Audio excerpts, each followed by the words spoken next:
Good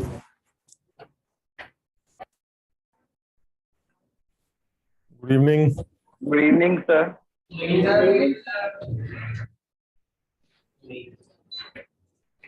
हाँ भाई, public आ गई। यस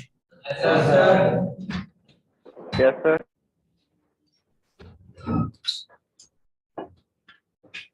क्या कर रहे थे हम लोग?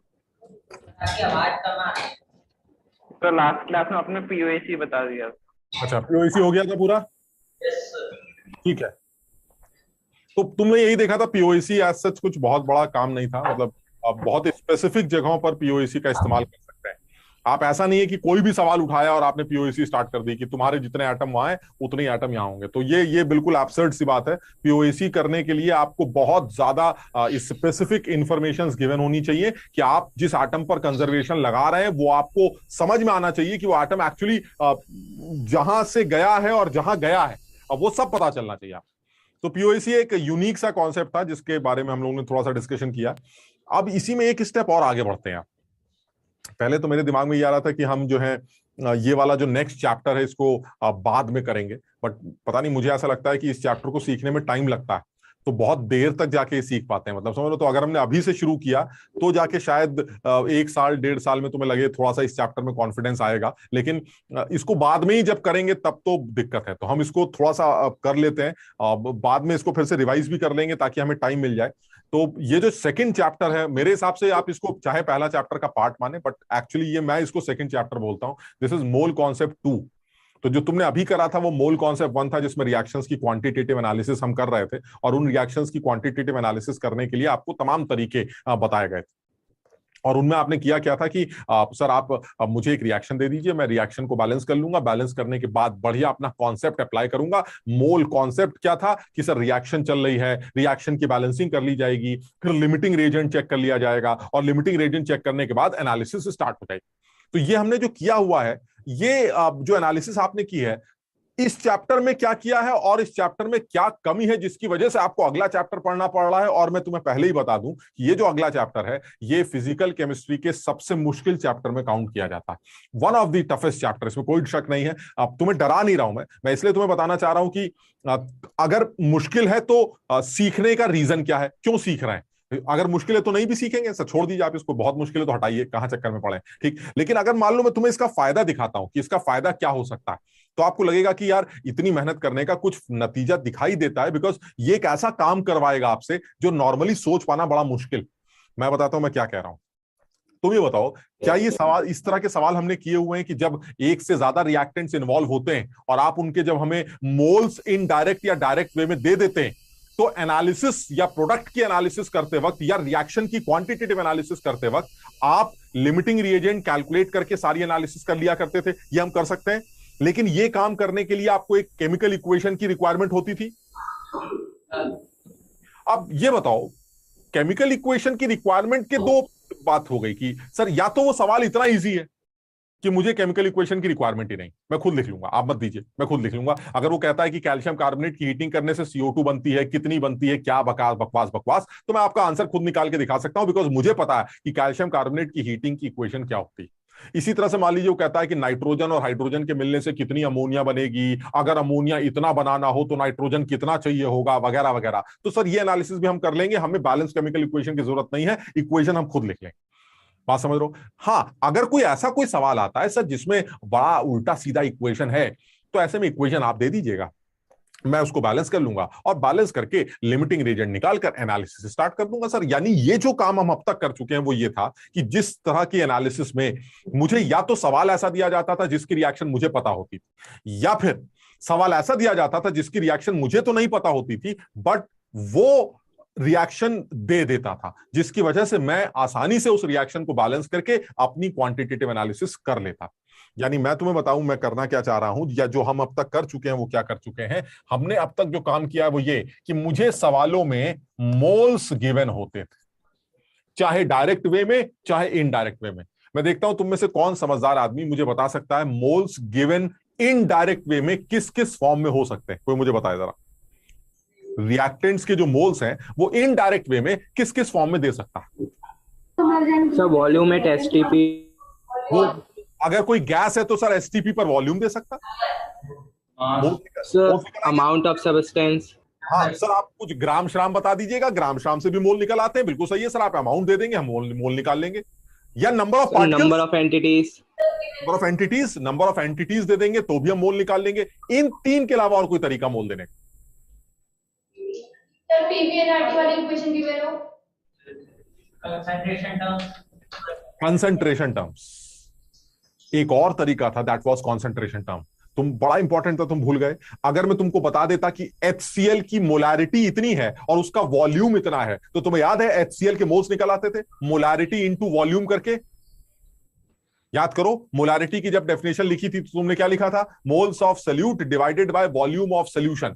अगर मैं मोल्स ऑफ सल्यूट निकालना चाहता हूं तो वॉल्यूम और मोलैरिटी को क्रॉस मल्टीप्लाई करके भी तो मोल्स निकाले जा सकते हैं।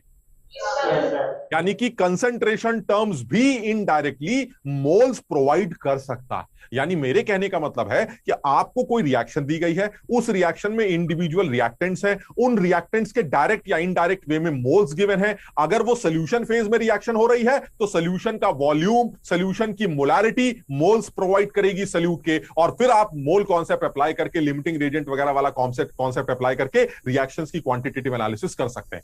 यानी मैं ये बताना चाह रहा हूं कि इससे पहले जो भी चैप्टर हमने किया था उसमें मोल्स हमें डायरेक्ट या इनडायरेक्ट वे में गिवन।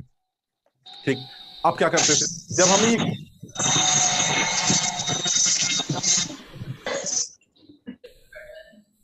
क्या कोई सड़क पे बैठा है क्या आज? ओजस, कैसी आवाजें निकाल रहे हो बे? निकाल रहा वही आदर्श ओझा है, वो निकाल रहा है। कौन है? पता नहीं सर, कोई मीटिंग में आदर्श ओझा। आदर्श ओझा? आदर्श मत करो भाई।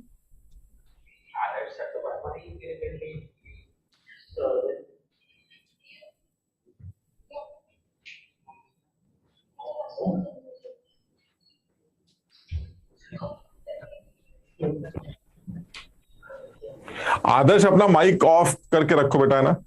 कुछ सीटियां ईटियां बज रही।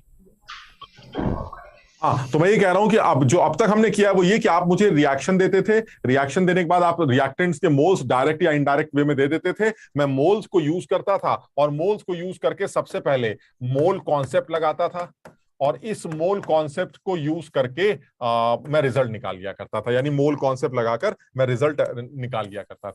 अब मोल कॉन्सेप्ट क्या था? ये तो वही वाली कहानी है जो तुम्हें पता है कि रिएक्शन दे दी जाती है, रिएक्शन देने के बाद आप रिएक्शन को बैलेंस कर लेते थे, बैलेंस करने के बाद लिमिटिंग रिएजेंट निकाल लेते थे, और लिमिटिंग रिएजेंट निकालने के बाद आप एनालिसिस स्टार्ट कर देते थे।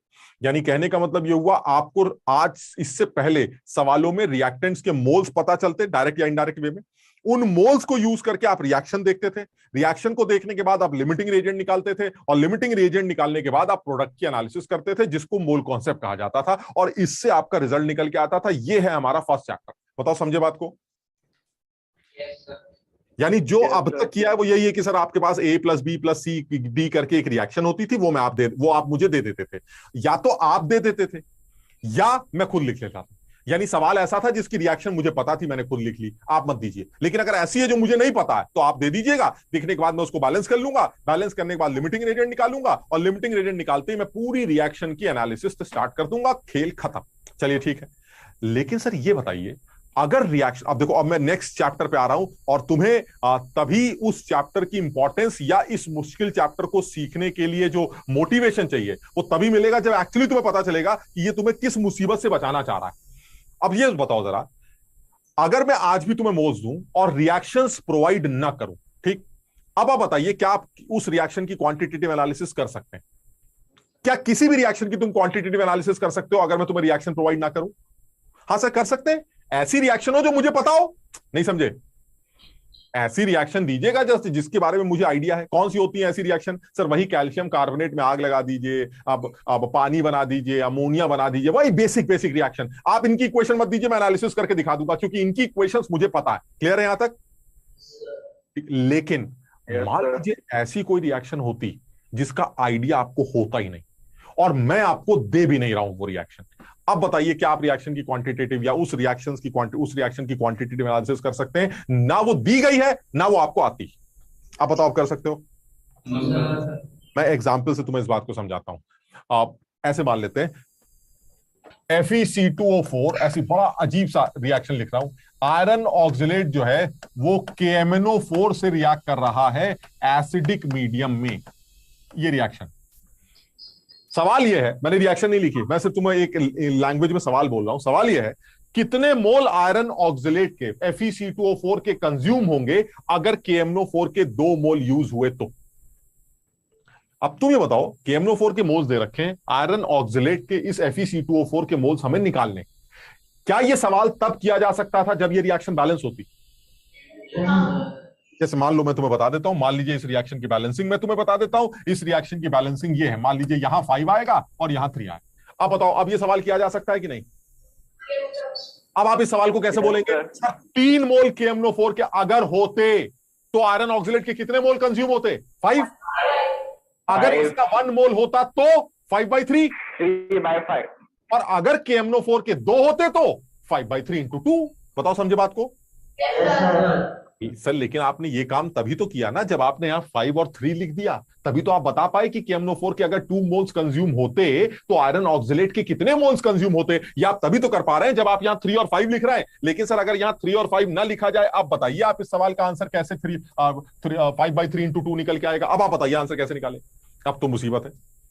तो मैं क्या बोलूंगा इसका? भाई एक ही तरीका है, इस रिएक्शन की पूरी रिएक्शन को मुझे सवाल में दे दीजिए। जब आप क्वेश्चन में ये पूरा सवाल लिख के दे देंगे, रिएक्शन लिख के दे देंगे, तो मैं इसको बैलेंस कर लूंगा और बैलेंस करने के बाद मैं आपको आंसर बता दूंगा। वो फौरन पलट के बोलेगा मैं आपको रिएक्शन नहीं दूंगा। अब आप बताइए, क्या आप इतने अकलमंद हैं कि दुनिया भर की सारी रिएक्शंस खुद याद करके बैठे हों ताकि अगर वो सवाल में रिएक्शन ना दे तो मैं रिएक्शन खुद से लिख सकूं? सर इतने बेवकूफ हम नहीं हैं कि हम दुनिया भर की इतनी सारी रिएक्शंस को खुद से याद करें और जैसे सवाल आए रिएक्शन लिख के बैठ जाए और बैलेंस करते लिखते उसको बैलेंस कर ले और बैलेंस करने के बाद एनालिसिस स्टार्ट कर दे। ये काम हम बिल्कुल नहीं कर सकते, ये बिल्कुल बेवकूफी बोली जाएगी। कितनी रिएक्शन याद करोगे यार? समझो बात को, कितनी रिएक्शन याद करोगे? रिएक्शन तो याद नहीं कर सकते। बताओ यहां तक ठीक है? लेकिन अगर सोचो मैं तुमको ये बोलूं कि रिएक्शन याद करने की जरूरत नहीं, लेकिन फिर भी तुम इस सवाल का आंसर 10/3 जो अभी तुमने निकाला था वो निकाला जा सकता है विदाउट यूजिंग दिस इक्वेशन। अब बताओ तुम्हें अब क्या समझ में आ रही बात? सर अब मुझे ये लग रहा है कि रिएक्शन की शायद जरूरत नहीं पड़ेगी, लेकिन फिर भी आप रिएक्शंस की क्वांटिटेटिव एनालिसिस कर लेंगे कि कितना KMnO4 कितने आयरन ऑक्सिलेट के साथ रिएक्ट कर रहा है, अगर KMnO4 के इतने मोल लिए गए होते तो कितने आयरन ऑक्सिलेट के कंज्यूम होते, वगैरह वगैरह। वो जो एनालिसिस आपने मोल 1 में की थी with the help of equation, आज आप वही एनालिसिस बिना किसी इक्वेशन के कर रहे हैं। तो सर ये तो कमाल की बात है। क्यों? क्योंकि सर ऐसे में कम से कम एक मुसीबत से तो हम बच रहे हैं और वो है दुनिया भर की केमिकल इक्वेशंस को याद करना। सर कम से कम इस मुसीबत से तो छुट्टी मिल गई। लेकिन अब तुम बताओ, जब तुम्हें इतनी बड़ी मुसीबत से छुट्टी मिल रही, कितनी बड़ी मुसीबत से, जिसमें आपको रिएक्शंस दुनिया भर की याद नहीं करनी, तो तुम्हें नहीं लगता फिर इस चैप्टर में सीखने के लिए भी कुछ होगा? जब आपसे इतना बड़ा काम छुड़वाया जा रहा है कि भाई परेशान मत हो, ये अरबों करोड़ों जो रिएक्शन है इनको याद मत करो, तो तुम खुश हो गए, अरे वाह करोड़ों रिएक्शन याद नहीं करनी पड़ेंगी। लेकिन फिर कुछ तो करना पड़ेगा ना। तो ऑब्वियसली इसी वजह से इस चैप्टर को एक अच्छा और मुश्किल चैप्टर कंसीडर किया जा रहा है। क्यों? क्योंकि इस चैप्टर में आपको कुछ ऐसी चीजें सीखनी है या ऐसी चीजें बताई जाती हैं जिसमें बिना रिएक्शंस के भी आप रिएक्शंस की क्वांटिटेटिव एनालिसिस एक लिमिट तक कर सकते हैं। और ये चैप्टर नीट लेवल पर, IIT के मेंस लेवल पर और एडवांस लेवल पर, तीनों लेवल पर इंपॉर्टेंट। नीट लेवल पर एक लेवल तक इंपॉर्टेंट है, मैं तुम्हें बताऊंगा। जो जो अभी हम करते जाएंगे वो सब लेवल पर तुम्हारे नीट लेवल पर चलेगा। इस बार भी उन्होंने सवाल पूछे थे, आगे भी सवाल पूछते रहते हैं। लेकिन जहां वो लेवल चेंज होगा तो मैं तुम्हें बता दूंगा कि अब ये नीट के ऊपर जाने वाला है। लेकिन उसके लिए तो काफी टाइम, अभी तो सीखते चले जाओ। ठीक, अच्छा, यानी अब हम क्या करने जा रहे हैं? अब हम ये करने जा रहे हैं कि मुझे रिएक्शंस प्रोवाइड नहीं की गई हैं, मुझे रिएक्शन प्रोवाइड नहीं की गई है ना, मुझे वो रिएक्शन आती। भाई ये बताओ, तभी तो इस चैप्टर पे स्विच करोगे ना। वरना तुम सोचो अगर रिएक्शन प्रोवाइड कर रखी है तो यहां से नीचे उतरने में क्या परेशानी है? कर सकते हैं। और अगर रिएक्शन प्रोवाइड नहीं की गई है और रिएक्शन आपको आती है तब भी आप नीचे उतर सकते हैं। दिक्कत यह है कि ना मुझे आती है ना आपने दी है, तब आप नीचे नहीं उतर सकते, तब आप रिजल्ट तक डायरेक्ट कूद ही नहीं मार सकते। आपको पहले कहां आना पड़ता है? मोल कॉन्सेप्ट, फिर कहां आना पड़ता है? रिजल्ट। सर मोल कॉन्सेप्ट तक आने के लिए या मोल कॉन्सेप्ट अप्लाई करने के लिए आपको कम से कम इक्वेशन की जरूरत पड़ती है, ताकि आप बता सके लिमिटिंग रिएजेंट कौन है, एनालिसिस कौन करेगा, कौन बचेगा, कितना बचेगा, वगैरह वगैरह। उसके लिए आपको एक पूरी प्रॉपर बैलेंस केमिकल इक्वेशन का होना जरूरी। और क्योंकि वो सवाल में नहीं दे रखी है, इसलिए अब आप इस रास्ते को फॉलो नहीं कर सकते। तो मैंने कहा चलिए ठीक है, हम चैप्टर ही बदल देते हैं, हम इस रास्ते को फॉलो नहीं करते। अब आप ये बताइए नया रास्ता क्या है। मजे की बात क्या है, सवाल आज भी यहीं से स्टार्ट होता है। यानी आज भी तुमको खुद बताओ, मैंने तुमसे क्या पूछा था अभी कि अगर KMnO4 के 2 मोल्स कंज्यूम हुए तो FeC2O4 के कितने हुए। यानी सवाल तो आज भी मोल से स्टार्ट हो रहा है। इसका मतलब युवा से सवाल तो वैसे ही होगा जैसे पहले पूछा जा रहा है। यानी स्टार्टिंग तो सर यहीं से होगी, डायरेक्ट या इनडायरेक्ट वे में आपको मोल्स गिवन होंगे। चलिए ठीक है, वो जितने भी इनडायरेक्ट तरीके होंगे, जितने भी डायरेक्ट तरीके होंगे, उन तरीकों से वो आपको रिएक्टेंट का मोल प्रोवाइड कर देगा। रिएक्शन नहीं देगा, ना रिएक्शन आप लिख पाएंगे ना वो देगा। अब आप बैठे रहिए, बस खत्म। यही वाला सवाल आ गया, KMnO4 के 2 मोल कितने FeC2O4 से रिएक्ट करता है। आदमी बैठा हुआ है कि भाई रिएक्शन दी गई होती तो अभी आंसर लिख देते, ना हमें आती ना तुमने दी, अब हम सॉल्व ही नहीं कर सकते। लेकिन एक चीज ऐसी है जिससे ये सवाल बिना रिएक्शन के सॉल्व होगा, हम करके दिखाएंगे। लेकिन उसके लिए क्या क्या सीखना है पहले वो देख लेते हैं। सवाल आज भी यहीं से स्टार्ट होने वाला, लेकिन दिक्कत क्या है, रिजल्ट तक आने के लिए आपको ये जो कॉन्सेप्ट लगाना होता है वो आप अप्लाई नहीं कर सकते, क्योंकि आपके पास बैलेंस, केमिकल बैलेंस भी छोड़िए, आपके पास केमिकल इक्वेशन ही नहीं। बैलेंस तो हम कर लेंगे, इक्वेशन तो दो, वो इक्वेशन भी नहीं दे रहा। इसका मतलब युवा यहां से यहां आने के लिए आप इस रास्ते को फॉलो नहीं कर सकते, बिकॉज मोल कॉन्सेप्ट तभी अप्लाई किया जा सकता है जब आपके पास एक केमिकल इक्वेशन हो। अगर वो केमिकल इक्वेशन नहीं है, ना उसने दी है ना आपको आती है, ऐसी सूरत में आप मोल्स को डायरेक्टली रिजल्ट से रिलेट नहीं कर सकते। यार ये कोई सीटी क्यों बजा रहा है यार, ये एसी की सीटी बज रही है यार, इंदिरापुरम से लग रहा है। सर हमें भी आ रही है, हमें भी आप बाहर से आवाज आ रही है। बाहर से आवाज आ रही है? तो बाहर क्या हो रहा है? स्क्रीन से आ रही है आवाज, मीटिंग से आ रही है। वो एसी की होगी यार। सर जब तक आप बोल रहे हैं तब तक आ रही थी आवाज, फिर एकदम चली गई। यार अजीब है, देखो फिर आ रही है। अब आ रही है। ये आगरा सेंटर में भी आवाज आ रही है इस तरह की? तुम एसी एक बार बंद करना जरा इंदिरापुरम में, 1 मिनट। एक बार बंद करके देखते हैं।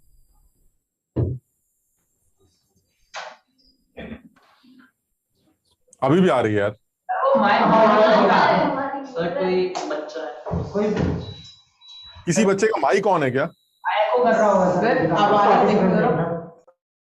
जो बच्चे घर से क्लास कर रहे हैं वो बच्चे अपने माइक ऑफ कर दें, जब बोलने के लिए बोला जाएगा तब बोलना। मुझे लग रहा हो सकता है किसी का माइक ऑन हो। अनिकेत माइक ऑन है क्या तेरा? नहीं, ऑफ है। ठीक है,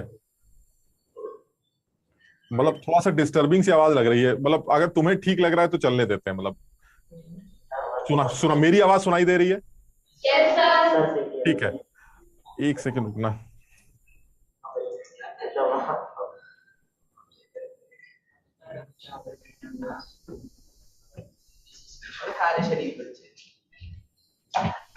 अच्छा, अब ये बताओ, तुम लोग को ये समझ में आ गया है कि हम जो नया चैप्टर शुरू कर रहे हैं उसका क्या रीजन है? रीजन क्या है? सर आप सवाल वैसे ही देंगे जैसे दिया करते थे, ठीक। लेकिन दिक्कत क्या है कि अब आप रिएक्शन नहीं देंगे, और जब आप रिएक्शन नहीं देंगे तो आप एनालिसिस कैसे करेंगे ये बताइए, ठीक। तो अब हम एक नए चैप्टर की बात कर रहे हैं, और नया चैप्टर ये है कि सवाल आज भी मोल से ही स्टार्ट होंगे, लेकिन अब आंसर निकालने के लिए आपको नया पाथ फॉलो करना पड़ेगा। और वो नया पाथ क्या होगा?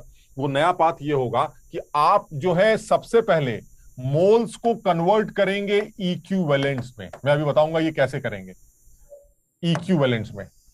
और जब ये इक्विवेलेंट्स निकल आएंगे तो एक नया कॉन्सेप्ट यूज करेंगे जिसको इक्विवेलेंट कॉन्सेप्ट कहते हैं। This is equivalent concept. और इक्विवेलेंट कॉन्सेप्ट लगाने के बाद आप रिजल्ट निकाला करेंगे, और मजे की बात क्या है, ये रिजल्ट वही आएगा जो आप पहले निकाल सकते थे with the help of balance chemical equation. समझो, तुम अभी इसमें ज्यादा दिमाग मत लगाओ, तुमसे जितना कहा जा रहा है पहले उसको समझो कि सवाल यहीं से स्टार्ट होने जा रहा है। मोल से सवाल यहीं से स्टार्ट होगा। यहां से जब सवाल स्टार्ट होगा तो आपको या तो रिजल्ट निकालने के लिए ये पाथ फॉलो करना पड़ेगा। इस पाथ को फॉलो करने के लिए आपको मोल कॉन्सेप्ट लगाना पड़ेगा, and the requirement of mole concept is balanced chemical equation. Balanced chemical equation. और मुझे कोई परेशानी नहीं है कि अगर आप बैलेंस केमिकल इक्वेशन आपके पास है तो मुझे कोई परेशानी नहीं है, आपको यही मेथड फॉलो करना चाहिए जो आपने इससे पहले सीखा था, एंड दैट इज पहले इक्वेशन लिखेंगे, उसको बैलेंस करेंगे, लिमिटिंग रिएजेंट निकालेंगे और एनालिसिस करेंगे। बिल्कुल बढ़िया सर, इसमें कोई झंझट नहीं है, बिल्कुल ऐसे ही करेंगे। लेकिन अगर आप ये नहीं कर पा रहे, आपके पास बैलेंस केमिकल इक्वेशन नहीं, तो गड़बड़, तब आपके साथ दिक्कत है, आप फिर ये काम नहीं कर सकते। तब उसके लिए नया काम क्या बताया जा रहा है? नया काम यह है कि आप सबसे पहले इन मोल्स को, उस सब्सटेंस के मोल्स जिसके दिए गए हैं डायरेक्ट या इनडायरेक्ट, आप उसके मोल्स को पहले इक्विवेलेंट्स में कन्वर्ट करेंगे। कैसे करेंगे वो हम देखते हैं। और उसके बाद एक छोटा सा कॉन्सेप्ट याद करेंगे जिसको आप इक्विवेलेंट कॉन्सेप्ट कहते हैं, और इस इक्विवेलेंट कॉन्सेप्ट की मदद से आप रिजल्ट कैलकुलेट करेंगे और वो रिजल्ट बिल्कुल वैसे ही निकल के आएगा जो तब निकल के आता जब आप बैलेंस केमिकल इक्वेशन यूज करते। तो अब तुम ये बताओ, इस पूरे चैप्टर में क्या नई चीजें सीखने को मिलती, क्या नई चीजें सीखनी पड़ेंगी? पहली चीज, इसमें तो किसी को कोई शक नहीं है कि डायरेक्ट या इनडायरेक्ट वे में आप जो मोल्स देंगे वो मैं निकाल लूंगा, ये काम तो कर लूंगा, वेट दे देंगे, मोल आ जाएंगे, फलाना धमाका, मोल मोल निकाल लेंगे। दिक्कत क्या है सर? मोल्स निकाल के नीचे नहीं गिर सकते आप। क्यों? क्योंकि सर ये रास्ता ये खाई है, ये रास्ता भरा हुआ नहीं है। क्यों? क्योंकि सर मोल कॉन्सेप्ट आप अप्लाई नहीं कर सकते। क्यों नहीं कर सकते? क्योंकि आपके पास बैलेंस केमिकल इक्वेशन ही नहीं, आपके पास केमिकल इक्वेशन ही नहीं, आप ये रास्ता फॉलो नहीं कर सकते। तो क्या करेंगे? अब आपको ये रास्ता फॉलो करना है। This is my new chapter. Clear है ये? ठीक। इस रास्ते में पता नहीं तुम देख पा रहे हो कि नहीं, सिर्फ दो चीजें हैं जो सीखनी। पहली, यहां से यहां कैसे आते हैं। दूसरी, यहां आने के बाद ये क्या बला है, इक्विवेलेंट कॉन्सेप्ट, ताकि मैं रिजल्ट निकाल सकूं। यानी मुझे लगता है इस पूरे चैप्टर में दो बातें सीखनी है कि मोल्स को इक्विवेलेंट्स में कन्वर्ट करने का तरीका, और इक्विवेलेंट्स के बाद इक्विवेलेंट कॉन्सेप्ट क्या चीज है जो यूज की जाती है। मोल्स को इक्विवेलेंट्स में कन्वर्ट करने का जो तरीका है वो एक ब्रिज है जो मोल्स और इक्विवेलेंट्स को आपस में कन्वर्ट करता है, इसको सीखना है। और फिर एक नया कॉन्सेप्ट सीखना है, जिस तरह से मोल कॉन्सेप्ट था उसी तरह से इक्विवेलेंट कॉन्सेप्ट है। एक नया कॉन्सेप्ट सीखना है और उसके बाद रिजल्ट की एनालिसिस करनी है। मैं तुम्हें एक चीज के लिए तो बिल्कुल एश्योर कर देता हूं कि ये जो कॉन्सेप्ट है वो इस कॉन्सेप्ट से 100 टाइम्स इजियर, यानी इक्विवेलेंट कॉन्सेप्ट बहुत आसान है, मोल कॉन्सेप्ट उसमें तो फिर भी झंझट है, लिमिटिंग रिएजेंट निकालो, ये करो वो करो, इसमें कुछ नहीं करना। पहली बात तो इक्वेशन ही नहीं है, तो एक तो यहां मुसीबत खत्म हो गई। और दूसरा, कुछ नहीं करना सर, एक छोटा सा स्टेटमेंट है जो लॉ ऑफ इक्विवेलेंस को या इक्विवेलेंट कॉन्सेप्ट को डिफाइन करता, जो इस कॉन्सेप्ट से भी ज्यादा आसान कॉन्सेप्ट माना जाता। यानी इस पूरे खेल में मुझे लगता है ज्यादा जो मेहनत करनी है वो इस रास्ते को तय करने, यानी वो जो ब्रिज है जो मोल्स और उस सब्सटेंस के इक्विवेलेंस को आपस में लिंक करता, मुझे वो ब्रिज तय करना है बस। और आज से उस ब्रिज का जो नाम रखा जा रहा है वो है एन फैक्टर, यानी इस ब्रिज को एन फैक्टर कह सकते हैं। कुछ जगहों पर इसको वैलेंसी फैक्टर भी कहा जाता है, कुछ जगहों पर मैंने इसको जेड फैक्टर लिखा भी देखा है। हमारा मास्टर इसको समथिंग के नाम से जानता था, यानी हमारे टीचर ने हमें ये समथिंग के नाम से पढ़ाया था कि ये कुछ है। क्या है ये? कुछ कुछ है बस। तो वो हमसे ऐसे ही पूछ लिया करते थे, इसका समथिंग क्या होगा, इसका समथिंग क्या होगा, ऐसे। तो यानी ये कुछ है। तो लेकिन फिर भी क्योंकि अब हमारे लिए तो कॉमन एक नाम जरूरी है, तो ज्यादातर बुक्स में इसके दो नाम फेमस है, जिसमें सबसे ज्यादा कॉमन नाम है इसका एन फैक्टर, फिर वैलेंसी फैक्टर। यानी कम से कम हमें इतना ध्यान रखना है, किसी भी सब्सटेंस का एन फैक्टर या उसका वैलेंसी फैक्टर वो एक चीज है, कुछ है। अगर वो कुछ चीज निकालनी सीख ली तो ये कंफर्म है मोल्स को इक्विवेलेंट्स में कन्वर्ट करने के लिए मुझे बस एक छोटी सी लाइन का इस्तेमाल करना है कि मोल्स इनटू एन फैक्टर जो कुछ है इज इक्वल टू उस सब्सटेंस के इक्विवेलेंट्स। यानी कहने का मतलब यह हुआ कि आप मुझे मोल्स दे दीजिएगा, चाहे डायरेक्ट वे में दे दीजिएगा चाहे इनडायरेक्ट वे में दे दीजिएगा, मैं उसको उस सब्सटेंस के एन फैक्टर से मल्टीप्लाई करके इक्विवेलेंट्स निकाल के दे दूंगा। और एक बार मुझे इक्विवेलेंट्स पता चल गए तो लॉ ऑफ इक्विवेलेंस या इक्विवेलेंट कॉन्सेप्ट यूज करके आपको रिजल्ट निकाल के दिखा दूंगा, कोई बड़ा झंझट नहीं। ये है ये पूरा चैप्टर। पहले आराम से समझ लो कर क्या रहे। सर हाँ सर, फिर हमने मोल कॉन्सेप्ट क्यों पढ़ा? जब एमसीक्यू पेपर आते कर सकते हैं, फिर तो इक्विवेलेंट कॉन्सेप्ट डायरेक्ट लगा सकते हैं। नहीं, लेकिन तुम बताओ ना यार कि ये तुम्हें ज्यादा आसान नहीं लग रहा कि एक रिएक्शन दे रखी है और उस रिएक्शन में 5 मोल हमारे, कितने मोल तुम्हारे निकालना है? तो तुम क्या ये एन फैक्टर वगैरह यूज करोगे? बिल्कुल नहीं। हम इक्वेशन दे रखी है, मोल कॉन्सेप्ट का इस्तेमाल करेंगे जैसे लास्ट क्लास में करते थे, लास्ट चैप्टर में करते थे, करते रहे। दिक्कत क्या है? ये वो मुसीबत है जिसके लिए आप मोल कॉन्सेप्ट यूज नहीं कर पा रहे हैं, वहां पर ये काम करना पड़ रहा है। वरना तो बेहतर क्या है? बेहतर यही है सर, रिएक्शन लिख दीजिए, बैलेंस कर लीजिए, लिमिटिंग रिएजेंट निकालिए, एनालिसिस कर लीजिए, खत्म हो गया। झंझट तो तब है कि सर जब रिएक्शन ही नहीं लिख पाएंगे तब क्या करेंगे। यानी ये जो चैप्टर है ये उस जगह पर थोड़ी सी हेल्प कर रहा है जहां पर रिएक्शंस हम नहीं जानते, वहां पर भी इस चैप्टर को यूज करके या इस कॉन्सेप्ट को यूज करके आप एनालिसिस कर सकते हैं। ये इसीलिए एक्सटेंडेड चैप्टर माना जा सकता है, एक्सटेंडेड फॉर्म माना जा सकता है मोल कॉन्सेप्ट का, जिसको मोल कॉन्सेप्ट 2 या इक्विवेलेंट कॉन्सेप्ट के नाम से जाना जाता है। ये बुक में है। बताओ यहां तक समझ में आई बात? देखो बुक का हमें नहीं पता, लेकिन ये इंपॉर्टेंट है, बस बात खत्म। ये रिडॉक्स के नाम से अगर आज नहीं मिलेगा तो रिडॉक्स के नाम से मिलेगा। मैं आज तुम्हें कुछ होमवर्क भी दूंगा, तुम घर में कम से कम वो एक पेज वो जरूर पढ़ना जो मैं तुम्हें पढ़ने के लिए बोलूंगा, ताकि अगली क्लास में इस चीज का फायदा हो। पहले यहां तक सब लोग समझ लो कि हम तभी तुम समझ भी पाओगे जब तुम्हें ये लगेगा कि हम कर क्या रहे हैं। अगर तुम्हें यही नहीं समझ में आएगा कि हम कर क्या रहे हैं तो तुम्हें ये चैप्टर समझ में नहीं आएगा, बिकॉज ये आसान चैप्टर नहीं माना जाता। तो सब लोग पहले एकदम तैयार हो जाओ कि भाई एक्चुअली क्या मजबूरी आ गई कि आप सीधे सीधे यहां गिर सकते थे रिजल्ट तक, या आपने क्या नया ड्रामा निकाला रिजल्ट तक पहुंचने का। तो ये ड्रामा इसलिए निकाला गया है क्योंकि ये कॉन्सेप्ट यूज नहीं कर पा रहे हैं आप। क्यों नहीं कर पा रहे हैं? इक्वेशन नहीं। अरे तो लिख लो। अरे नहीं आती ना, लिख लेता अगर आती होती, नहीं तो याद कर लो ना। नहीं कर सकता, क्यों? करोड़ों है, कितनी याद करूंगा मैं, इसलिए मैं नहीं कर सकता। तो एक मजबूरी का एक रास्ता निकाला गया कि भाई ठीक है, अगर आप इतनी परेशानी मोल नहीं लेना चाहते तो थोड़ी सी परेशानी ले लीजिए। करोड़ों रिएक्शंस याद करना ज्यादा बड़ी बात है, लेकिन अगर छोटा सा कॉन्सेप्ट, थोड़ा सा मुश्किल जरूर है, लेकिन अगर इसको सीख लिया तो कम से कम उतनी बड़ी मुसीबत से तो आप बच जाएंगे। ठीक, तो अब हम यहां से स्टार्ट करने जा रहे हैं कि इस पूरे खेल में जो 2 बातें हमें सीखनी है वो ये, सबसे पहले मोल्स को, उस सब्सटेंस के मोल्स को इक्विवेलेंट्स में कन्वर्ट कैसे किया जाता है, और उसके बाद जब आपको रिएक्टेंट्स के इक्विवेलेंट्स का आइडिया लग जाता है तो उसके बाद आपको ये सीखना है कि ये कॉन्सेप्ट क्या है जो रिएक्शंस के एनालिसिस आसानी से करके आपको दे देता है। सब लोग समझ गए कि हम क्या करने जा रहे हैं? सबसे पहला काम शुरू करने जा रहे हैं, इस ब्रिज को सीखते हैं, और वो ब्रिज है हमारा एन फैक्टर। यानी सबसे पहले सीखना शुरू करते हैं सब्सटेंसेस के एन फैक्टर्स कैसे कैलकुलेट किए जाते हैं। ठीक, चलिए अब मुझे ये सोच के बताइए, किसी भी केमिकल रिएक्शन में जनरली, ऐसे जनरल बात कर रहे हैं, जनरली किस तरह के सब्सटेंसेस इन्वॉल्व होते हैं? तो सर जनरली मुझे दिखाई देता है एसिड्स का इन्वॉल्वमेंट होता है, जनरली बेस का इन्वॉल्वमेंट होता है रिएक्शंस में, और जनरली सॉल्ट्स का इन्वॉल्वमेंट होता है किसी भी रिएक्शन में। तो यानी ओवरऑल अगर दिमाग कहता है तो वो कहता है कि आप सॉल्ट्स के, एसिड्स के, बेस के एन फैक्टर्स कैसे कैलकुलेट करते हैं, ये सीखिए सबसे पहले, ताकि आप कम से कम जो जनरल सवाल बनते हैं उनके आंसर दे सकें। जैसे वो KMnO4 वाला था, FeC2O4 था, दे ऑल आर सॉल्ट्स। तो सॉल्ट्स के एन फैक्टर कैसे निकलते हैं वो भी हम देख लेंगे, एसिड्स के बेसिस के एन फैक्टर कैसे निकाले जाते हैं वो भी देख लेते हैं। तो हम एक एक करके बात करते हैं। हम सबसे पहले एनालिसिस या एन फैक्टर कैलकुलेशन की बात कर रहे हैं, और वो एन फैक्टर कैलकुलेशन होगा सबसे पहले हमारा एसिड्स का। सबसे पहले मैं एसिड्स के एन फैक्टर की बात कर रहा हूं। एन फैक्टर कैलकुलेशन, और सबसे पहले है मेरा एसिड्स। एसिड्स के एन फैक्टर की बात कर रहे हैं। तो सबसे पहले मैं एक लाइन लिखूंगा, तुम उस लाइन को सीधे सीधे पहले याद कर रहे हो, फिर मैं उसको समझाता हूं तुम्हें। एसिड्स का जो एन फैक्टर है that is replaceable H+ ions. यानी किसी भी एसिड का जो एन फैक्टर होता है वो उसके अंदर जितने भी H+ रिप्लेस हो रहे हैं वो उसका एन फैक्टर कंसीडर, क्योंकि ये तो तुम जानते हो एसिड का मतलब होता है H+ देना। तो एक एसिड जितने भी H+ दे रहा है किसी रिएक्शन में वही उसका एन फैक्टर माना जाएगा। जैसे एग्जांपल ले लेते हैं, मान लीजिए मैं आपसे कहूं कि HCl जो है मेरा वो NaOH के साथ रिएक्ट कर रहा है। अब आप बताइए HCl का एन फैक्टर क्या है? तो मैं सब लोग इस बात को जानते हैं कि HCl NaOH के साथ रिएक्ट करके मान लीजिए NaCl बना रहा है, तो ऐसे में HCl का एक H Na ने रिप्लेस किया, इसलिए HCl का एन फैक्टर क्या होना चाहिए? 1।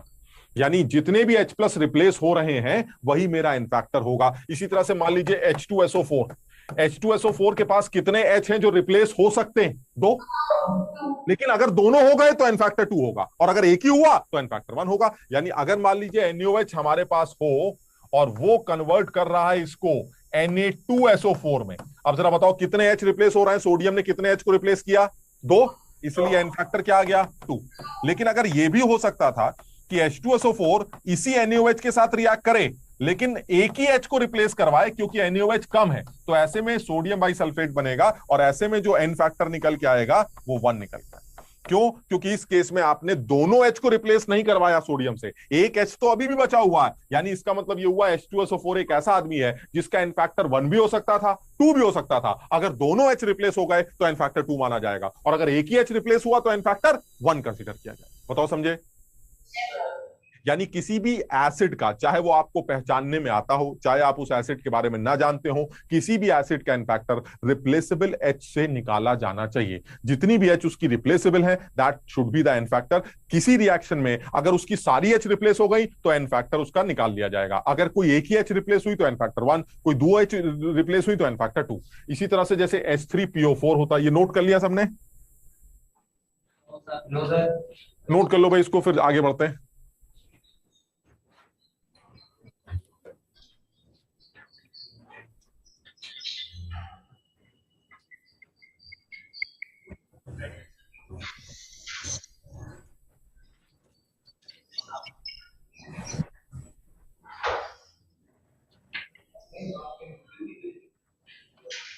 हटा दें?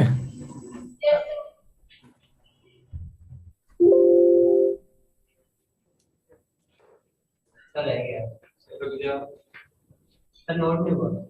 अब तो हो गया। इसी तरह से जरा H3PO4 के बारे में सोचते हैं जरा। बताओ H3PO4 में कितने H ऐसे लगते हैं जो रिप्लेस हो सकते हैं? 3। तो ऐसा भी हो सकता है कि एन फैक्टर 1 भी हो सकता है या 3 ही होगा। 1 भी हो सकता है, 2 भी हो सकता है। यानी आपने हो सकता है एक H हटाया हो सकता है NaOH आपके पास कम हो सकता है NaOH आपके पास इतना ही हो कि वो 2 H को रिप्लेस कर सकता है, या NaOH आपके पास एक्सेस में है तो तीनों H को भी रिप्लेस कर सकता है। यानी ये पॉसिबल है कि H3PO4 NaOH के साथ रिएक्ट करे और एक ही H को रिप्लेस करे, यानी NaH2PO4 बनाए। बताओ इसका एन फैक्टर कितना? अच्छा, ऐसा भी हो सकता है कि H3PO4 जो है वो NaOH के साथ रिएक्ट करे और NaOH इतना लिया गया है कि एक H हटाने के बाद एक और H रिप्लेस कर दे, तो ऐसे में इसका एन फैक्टर 2 हो सकता है।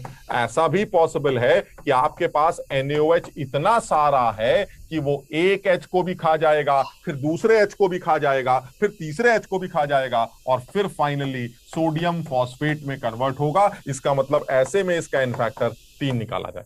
यानी H3PO4 एक ऐसा आदमी है जो कि एक ट्राई बेसिक एसिड कंसीडर करना चाहिए। This is a try basic acid. सब लोग समझते हैं ट्राई बेसिक का मतलब ये एक ऐसा आदमी है जो 3 H भी डोनेट कर सकता है, यानी मैक्सिमम जितने H प्लस वो डोनेट कर सकता है, दैट इज उसकी बेसिसिटी। यानी H3PO4 की जो बेसिसिटी है वो 3। इसी तरह से H2SO4 की बेसिसिटी कितनी होगी?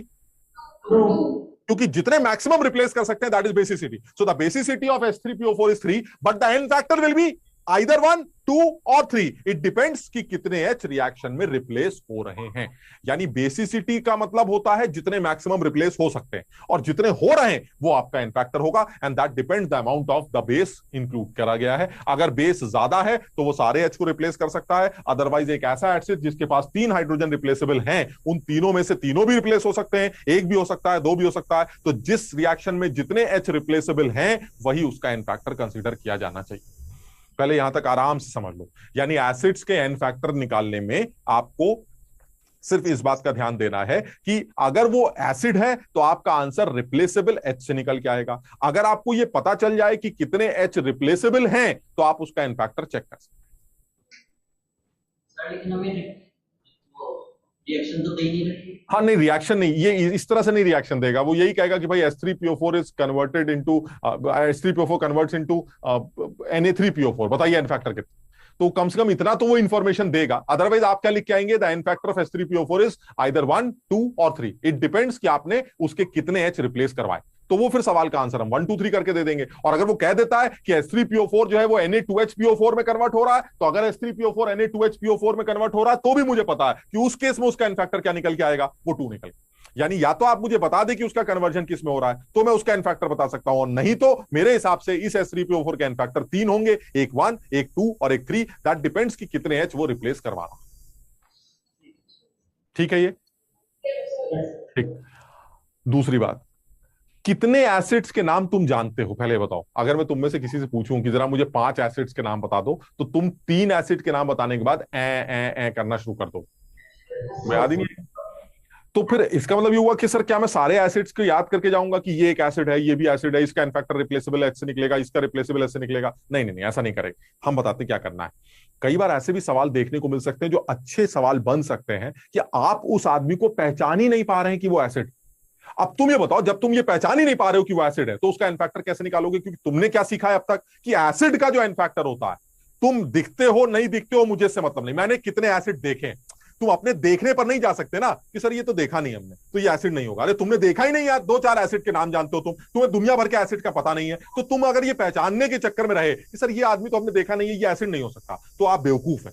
आपको तरीका क्या फॉलो करना पड़ेगा? यार मुझे लगता है कि तुम एसिड। अब ये कैसे पहचानते हैं वो अभी हम देखते हैं। मुझे लगता है या तो तुम मेरे जानने वाले आदमियों में से आ जाओ, H2SO4, HCl, HNO3 वगैरह, तो ठीक। लेकिन अगर मैंने तुम्हें कभी देखा नहीं, तो ये नहीं कह सकते ना कि मैंने तुम्हें देखा नहीं, तुम एसिड नहीं। ये तो गलत बात है, क्योंकि आपने तो बहुत कम एसिड्स को देखा है। तो आप उस आदमी को देख के सबसे पहले पूछेंगे क्या तुम एसिड हो, तो अंदर से आवाज आएगी। देखते हैं कैसे, अंदर से आवाज आएगी हाँ मैं एसिड।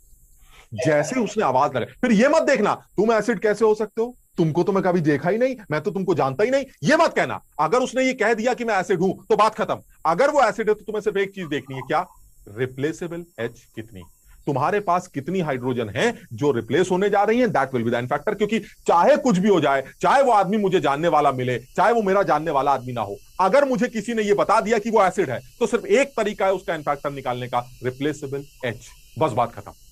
बताओ यहां तक समझ गए? इस बात को याद रखोगे? मैं इसका एक एग्जाम्पल लेता हूं। क्या तुमने इस आदमी को कभी देखा है?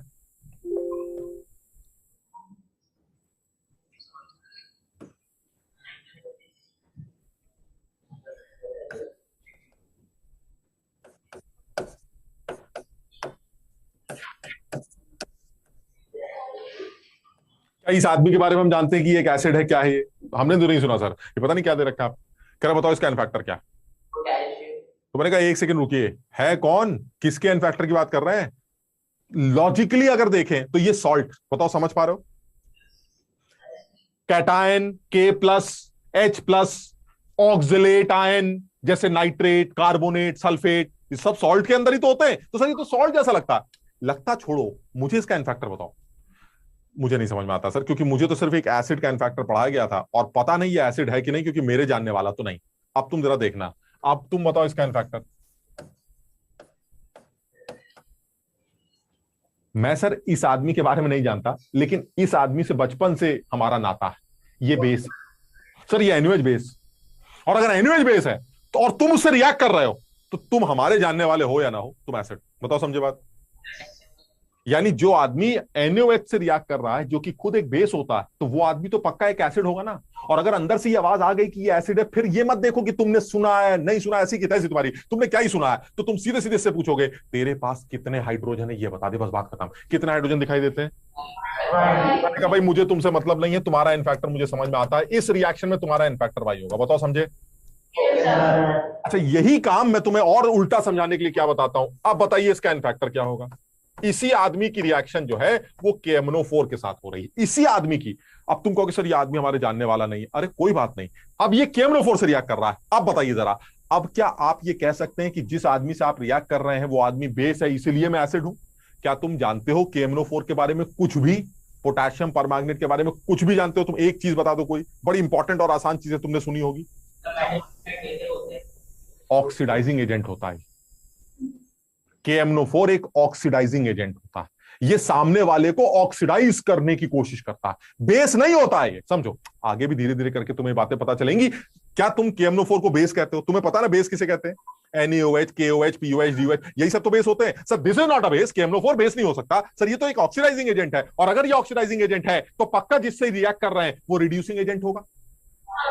और रिड्यूसिंग एजेंट का एन फैक्टर एच देख के नहीं निकाला जाता। हमें नहीं पता सर कैसे निकाला जाता है, हमने सीखा ही नहीं, अभी आपने सिखाया ही नहीं कि रिड्यूसिंग एजेंट का एन फैक्टर कैसे निकलता। हमें तो सिर्फ एसिड का एन फैक्टर निकालना आता है। अगर गलती से आप एसिड हुए तो बताइए, नहीं है तो हमें नहीं पता एन फैक्टर कैसे निकलेगा। इसलिए सेकंड रिएक्शन में इसका एन फैक्टर मुझे नहीं पता, लेकिन फर्स्ट रिएक्शन में तुम्हारा एन फैक्टर क्लियर है। तुम फर्स्ट रिएक्शन में तुम्हारा बिहेवियर एसिड का है क्योंकि तुम बेस से रिएक्ट कर रहे हो, और जो आदमी बेस से रिएक्ट करता है वो देखने में लगे ना लगे उसका बिहेवियर एसिडिक होगा, और एसिडिक आदमी का एन फैक्टर रिप्लेसेबल एच से कैलकुलेट किया जाएगा। जितने हाइड्रोजन मुझे दिखाई देते हैं, assuming all those hydrogens are replaceable, so the n factor should be y। यार किसी की हवा निकल रही बहुत देर से, अब ये नहीं समझ में आ रहा है कि निकल किसकी रही, चक्कर क्या है। आगरा वाले वैभव पता करो भाई, कौन लीक कर रहा है। यार ये हमारे स्टूडियो से आ रही है क्या आवाज? हो सकता है सर। पता नहीं यार, इधर तो एसी बहुत धीरे चल रहा है। देखो अब कम हो गई।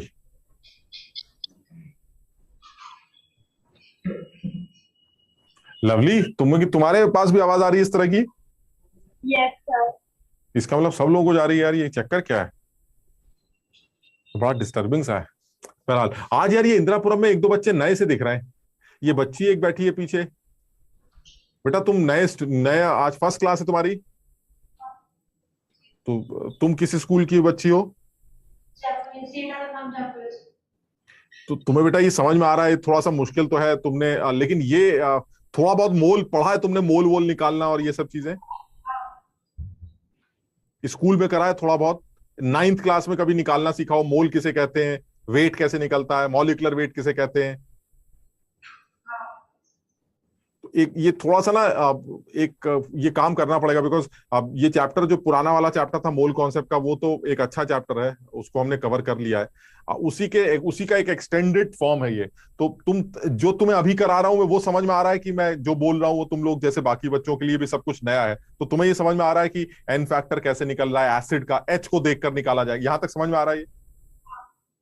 तो जो थोड़ा सा मुश्किल लगेगा ना वो तब आएगा जब हम क्वांटिटेटिव एनालिसिस करेंगे, क्योंकि तब तुम्हें मोल वोल वाली थोड़ी सी बात आएगी। तो उससे पहले ही कोशिश करते हैं कि तुम्हारा ये जो बचा हुआ पोर्शन है इसको कवर कर दिया जाए। और भी कोई बच्चा नया है? ओजस, और भी कोई नया आया है? नहीं, ओजस तुम पुराने हो? थोड़ा सा यूं ज्यादा नहीं। अच्छा ये ठीक। आज इतना अंधेरा क्यों कर रखा है तुम लोगों ने? सर रिफ्लेक्शन आती है आगे वाली लाइट से। अच्छा ठीक है। तो ये अच्छा, अब ये वाली बात समझ में आ गई कि अब तुम ये तो नहीं देख पाओगे ना कि सर ये आदमी तो हमने सुना नहीं, हम नहीं जानते, ये एसिड हो ही नहीं सकता, ऐसा नहीं कह सकते। ठीक है, हमने नहीं सुना, बट इस रिएक्शन को देख के ये तो अंदाजा लगा सकते हैं कि this NaOH is a base, ये तो सुना है। तो NaOH अगर बेस है तो ऑब्वियसली जिस आदमी से आप भिड़ रहे हैं वो एसिड होगा। एसिड और बेस आपस में रिएक्ट करते हैं, तो भले ही आप इसके बारे में ना जानते हो, लेकिन कम से कम इतना तो आप समझ गए कि ये आदमी एक एसिड, और एसिड का इनफैक्टर चाहे वो कुछ भी हो जाए, एसिड का इनफैक्टर H देखकर ही निकलेगा। बस आपको कोई हल्का सा कान में आके ये बोल दे कि ये एसिड है, तो आप इधर उधर मत देखिएगा, आप सिर्फ ये देखिएगा कि कितने H जो रिप्लेस होने जा रहे हैं, that will be the in fact. Clear? एक और एग्जांपल लेते हैं, चलिए ये भी बताइए आप। एक और एग्जांपल ले लेते हैं, यहीं पर ले लेते हैं। KHC2O4 dot H2C2O4 dot NH2।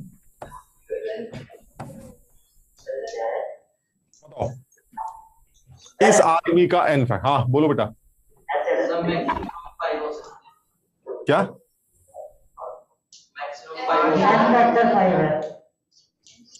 इसका आंसर बता रहे हो क्या? हाँ सर। कौन बता रहा है, कहां से बता रहा है? इंदिरापुरम से। तो गलती होगा फिर क्या है। तो जो आगरा वाले बच्चे लगे रहो तुम चक्कर में, तुम ये तो बोलते रहते हैं, तुम अपना चक्कर में, तुम बताओ सवाल। सब लोग सवाल समझो पहले। ये आदमी, ये क्या जानने पहचाना आदमी है? नहीं सर। ये आगे जो येलो टी शर्ट में बैठा है बच्चा, क्या नाम है बेटा तुम्हारा? इसने बुक नहीं खोली थी लास्ट टाइम। प्रीत। प्रीत। प्रीत के फॉर ओ जैसे वो वाला दूसरा बच्चा। कौन सा बच्चा? ट्यूटोरियल में नहीं आए थे दो बच्चे एक टैब पे? हाँ तो क्या नाम, क्या क्रीत? Yes sir. हाँ तो क्रीत ये बताओ, ये आदमी हमारे सुना हुआ आदमी? नहीं सर। नहीं, जो हमने नहीं देखा इसको, तो हम फिर कैसे निकालें?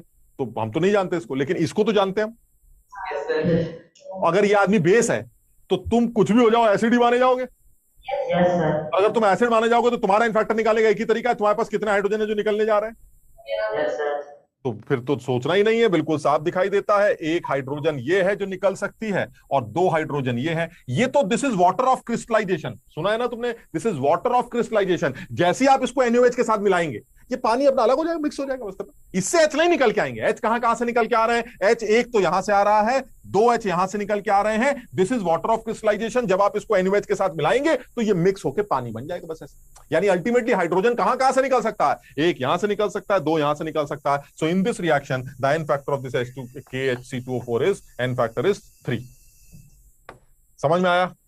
Yes sir. यानी Yes, इसका sir. एन फैक्टर आ गया 3। लेकिन सोचो अगर यही सवाल ऐसे ना होता, ऐसा होता कि अब बताइए इसका एन फैक्टर क्या होगा।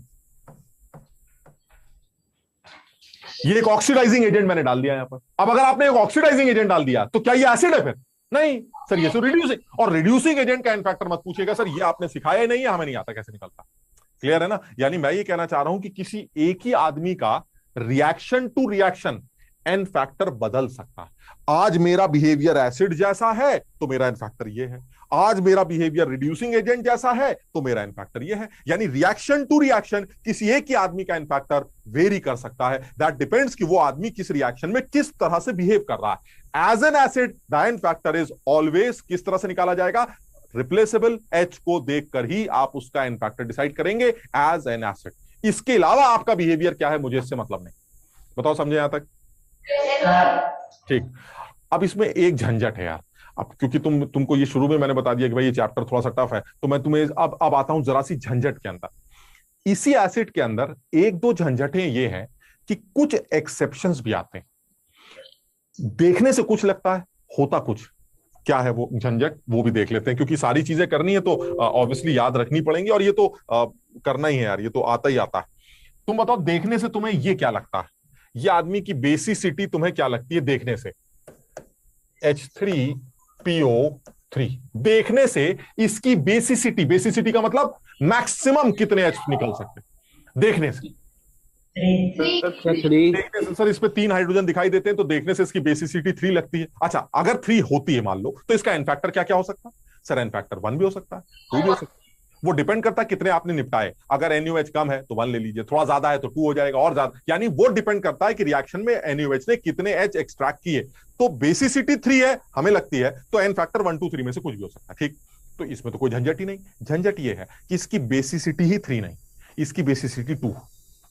तो हम अभी रीजन भी बताते हैं। तो चलिए 2 है, अगर 2 है तो फिर तो इसका एन फैक्टर 1 या 2 में से हो सकता है, 3 कभी नहीं हो सकता। क्लियर है? Yes sir. भाई जब आपकी बेसिसिटी ही 2 है, इसका मतलब मैक्सिमम जो H निकल सकते हैं वो कितने निकल सकते हैं? 2। तो ऐसे में जब आपका बेसिसिटी 2 है तो आपका एन फैक्टर 1 या 2 में से हो सकता है, 3 कभी नहीं हो सकता। यानी सबसे पहले मैं रीजन भी तुम्हें बताता हूं, लेकिन सबसे पहले तो इस बात को याद कर लेते हैं। This is a dibasic acid. ये एक डाइबेसिक एसिड, और इस डाइबेसिक एसिड की वजह से इसका जो एन फैक्टर है वो 1 या 2 में से कुछ भी हो सकता है, ये 3 कभी नहीं हो सकता। अब मैं आता हूं इसके रीजन को समझने के लिए सबसे पहले मैं तुमको ये बताना चाह रहा हूं कि अगर मान लीजिए आप ये कहते हैं कि HCl मेरा मोनोबेसिक एसिड, बताओ ये तो ठीक कह रहे हैं कि HCl एक ही H निकाल सकता है। तो अगर ये मोनोबेसिक एसिड है तो इसका क्या मतलब? इसका ये मतलब होता है कि जब आप इसको पानी में डालें तो एक H3O प्लस आयन तैयार करता है। मैं तुम्हें इसका मतलब भी समझाता हूं। इसी तरह से अगर आप H2SO4 को एक डाइबेसिक एसिड कहते हैं, तो अगर H2SO4 मेरा एक डाइबेसिक एसिड है तो इसका यह मतलब हुआ कि अगर ये डाइबेसिक एसिड है तो इसका यह मतलब हुआ कि जब आप इसको पानी में डालेंगे तो ये 2 मोल H3O प्लस के जनरेट करेगा, इसलिए इसको डाइबेसिक एसिड कहते हैं। सर ये चक्कर समझ में नहीं आ रहा है, पानी के अंदर डालने पर ये क्या चीज बना दिया आपने H3O प्लस, ये कैसे बन जाता है पानी के अंदर? पानी ऐसा क्या काम करता है? अब देखो तुम्हारे लिए कुछ कुछ नई चीजें आती जाएंगी, जितनी चीजें नई आएंगी उनको नोट करना, उनको घर में जाके दोबारा रिवाइज करना, याद रखना, ताकि चीजें बाद में जाके रिपीट करना स्टार्ट हो। अगर हर बार उसको नया बना दोगे तो कभी रिवीजन नहीं होगा। तो आज पहली बार आ रहा है, आज सीखते हैं, घर में रिवाइज करेंगे, आगे जब दोबारा आएगा तो रिवीजन होगा, फिर आएगा रिवीजन होगा, तब जाके वो जाके पक्का होगा। ठीक, अदरवाइज अगर मैं यही सोचते रह गए कि जो है आप बच्चे हैं अभी मत करो, है ना, जब थोड़े से बड़े हो जाएंगे तब पढ़ा देंगे, है ना? अगली अगली 1 घंटे एक महीने बाद करा देंगे, यार इससे फायदा नहीं ना, 2 महीने बाद इसको दोबारा करा देंगे। लेकिन जब दोबारा करेंगे ना तो इस टाइम की चीज रिवाइज होने लगे, वो ज्यादा फायदा करेगी। इसलिए कोशिश करके करो कि नहीं हम सीख लेंगे सर, ऐसा कुछ बड़ा मुश्किल नहीं, आप करना शुरू करिए। अब देखो क्या होगा, होता यह है कि जब आप किसी बाल्टी में इसमें पानी डाल दिया आपने, ठीक, अब आप इसके अंदर HCl डालते हैं, तो HCl के बारे में हम ये जानते हैं कि HCl एक ऐसा मॉलिक्यूल होता है जिसमें H और Cl के बीच का ये बॉन्ड। थोड़ा सा क्या इस बारे में किसी को आइडिया है कि क्लोरीन जो है वो हाइड्रोजन से ज्यादा इलेक्ट्रोनेगेटिव होता है? ये नाम सुना है कभी, इलेक्ट्रोनेगेटिव?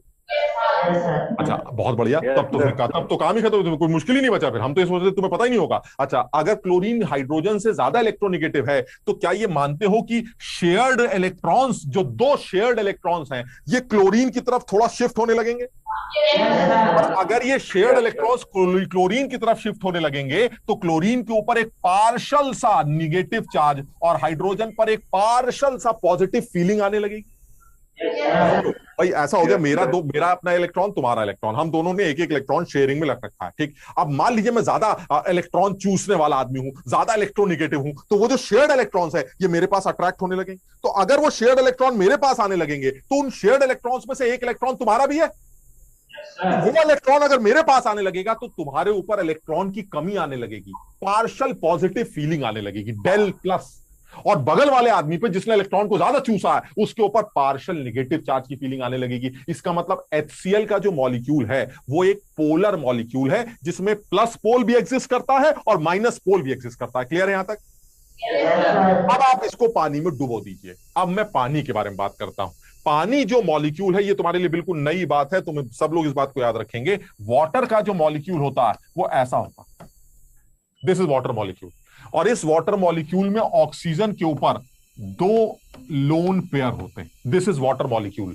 इसका शेप एंगुलर शेप होता है, हम बाद में पढ़ेंगे, बहुत डिटेल में इस बात को पढ़ेंगे। द शेप इज एंगुलर और बेंट। ये बेंट शेप का मॉलिक्यूल है जिसका एंगल 104 डिग्री या 104.5 डिग्री के आसपास देखने को मिलता। तो मैंने कहा सर आप बताना क्या चाह रहे हैं? बताना ये चाह रहा हूं, क्या तुम ये मानते हो कि पानी का मॉलिक्यूल भी एक पोलर मॉलिक्यूल है? थोड़ा सा अकल लगानी पड़ेगी। कैसे कैसे आप कैसे कह सकते हैं सर? देखिए, क्या H और O के बीच में पोलैरिटी है?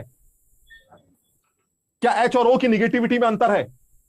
अरे सर, ऑक्सीजन दुनिया का दूसरे नंबर का इलेक्ट्रोनेगेटिव एलिमेंट होता है, सबसे ज्यादा फ्लोरीन, दूसरे नंबर पर ऑक्सीजन। सर ऑक्सीजन ज्यादा इलेक्ट्रोनेगेटिव, तो क्या तुम नहीं मानते कि इस बार भी शेयर्ड इलेक्ट्रॉन्स ऑक्सीजन अट्रैक्ट करेगा? और अगर शेयर्ड इलेक्ट्रॉन्स ऑक्सीजन अट्रैक्ट करेगा तो ऑक्सीजन के ऊपर जो है वो डेल नेगेटिव चार्ज आने लगेगा और इस हाइड्रोजन पर डेल पॉजिटिव चार्ज आने लगेगा। सिमिलरली इस हाइड्रोजन पर भी डेल पॉजिटिव चार्ज आने लगेगा।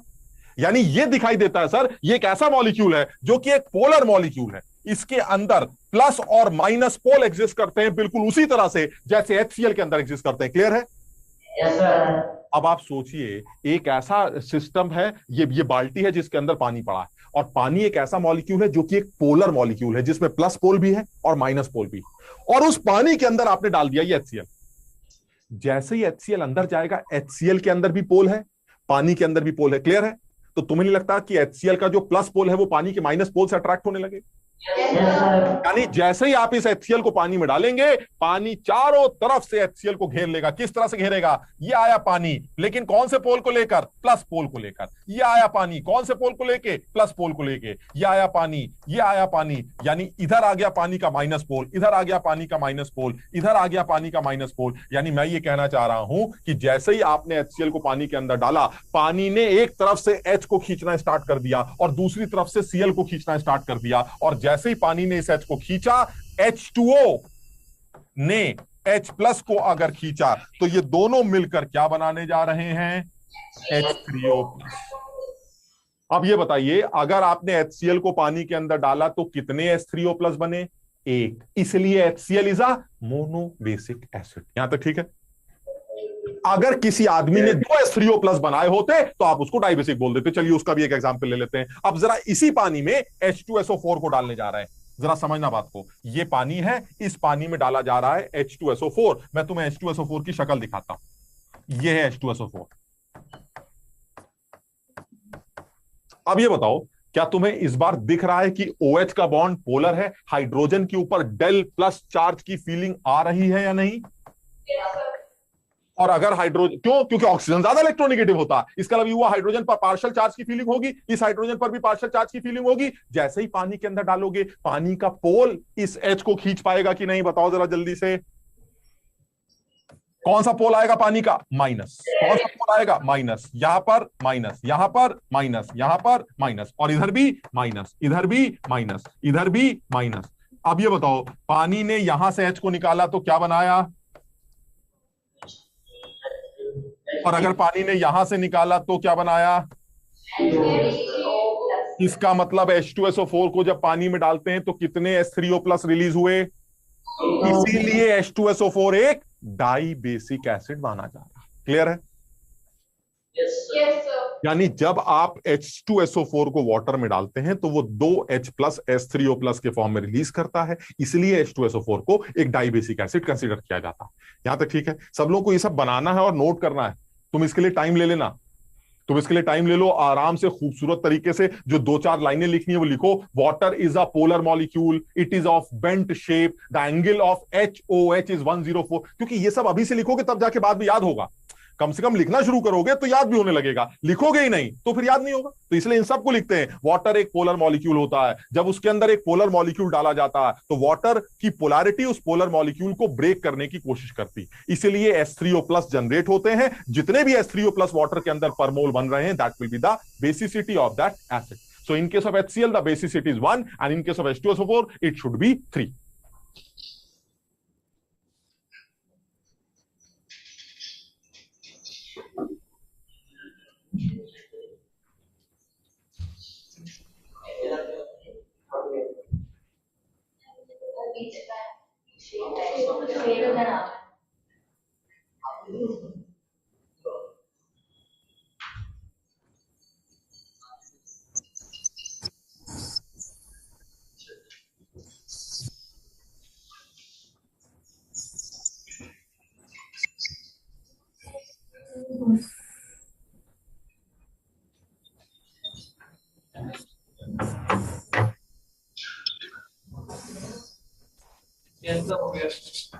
ठीक। अब मैं तुमसे एक स्ट्रक्चर बना के ये पूछने जा रहा हूं कि आपको, हाँ आरुषा कुछ पूछना है? बना लिया?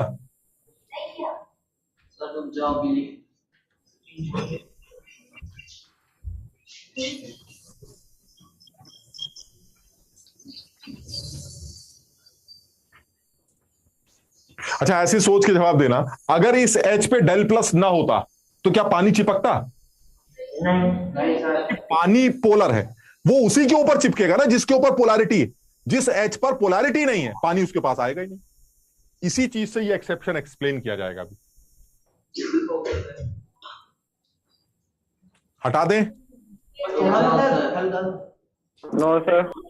अबे हटा दो बे।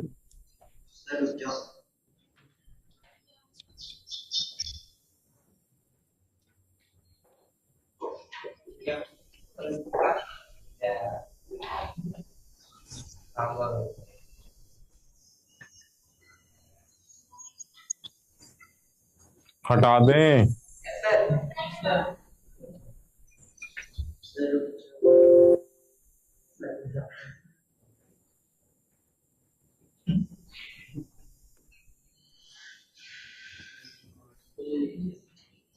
अब जरा इसकी बात करते हैं। मैं सिर्फ तुम्हें इसका स्ट्रक्चर बना के दिखाऊंगा, तुम्हें बताना है कि इसको ट्राई बेसिक एसिड क्यों कहते हैं। H3PO4 है, ठीक? तो हम जानते हैं this is a try basic acid. मैं तुम्हें इसका स्ट्रक्चर बना के दिखाता हूं, तुम सब मुझे बताना कि ये ट्राई बेसिक एसिड क्यों। ये वाटर के अंदर 3 H3O+ कैसे निकालता है, बताओ सब लोग समझ पाए कि नहीं? Yes sir.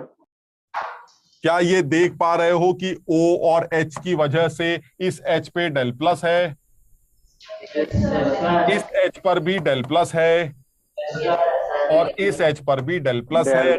इसे आपने पानी में डाल दिया तो पानी तो पोलर है, उसका जो माइनस पोल है वो पलट कर H को खींचना स्टार्ट कर देगा। और कितने H खींच के ले जाएगा? एक ये वाला, एक ये वाला और एक ये वाला। यानी H3PO4 एक ट्राई बेसिक एसिड होना चाहिए क्योंकि वो 3 H रिप्लेस करवा सकता है। बताओ समझे?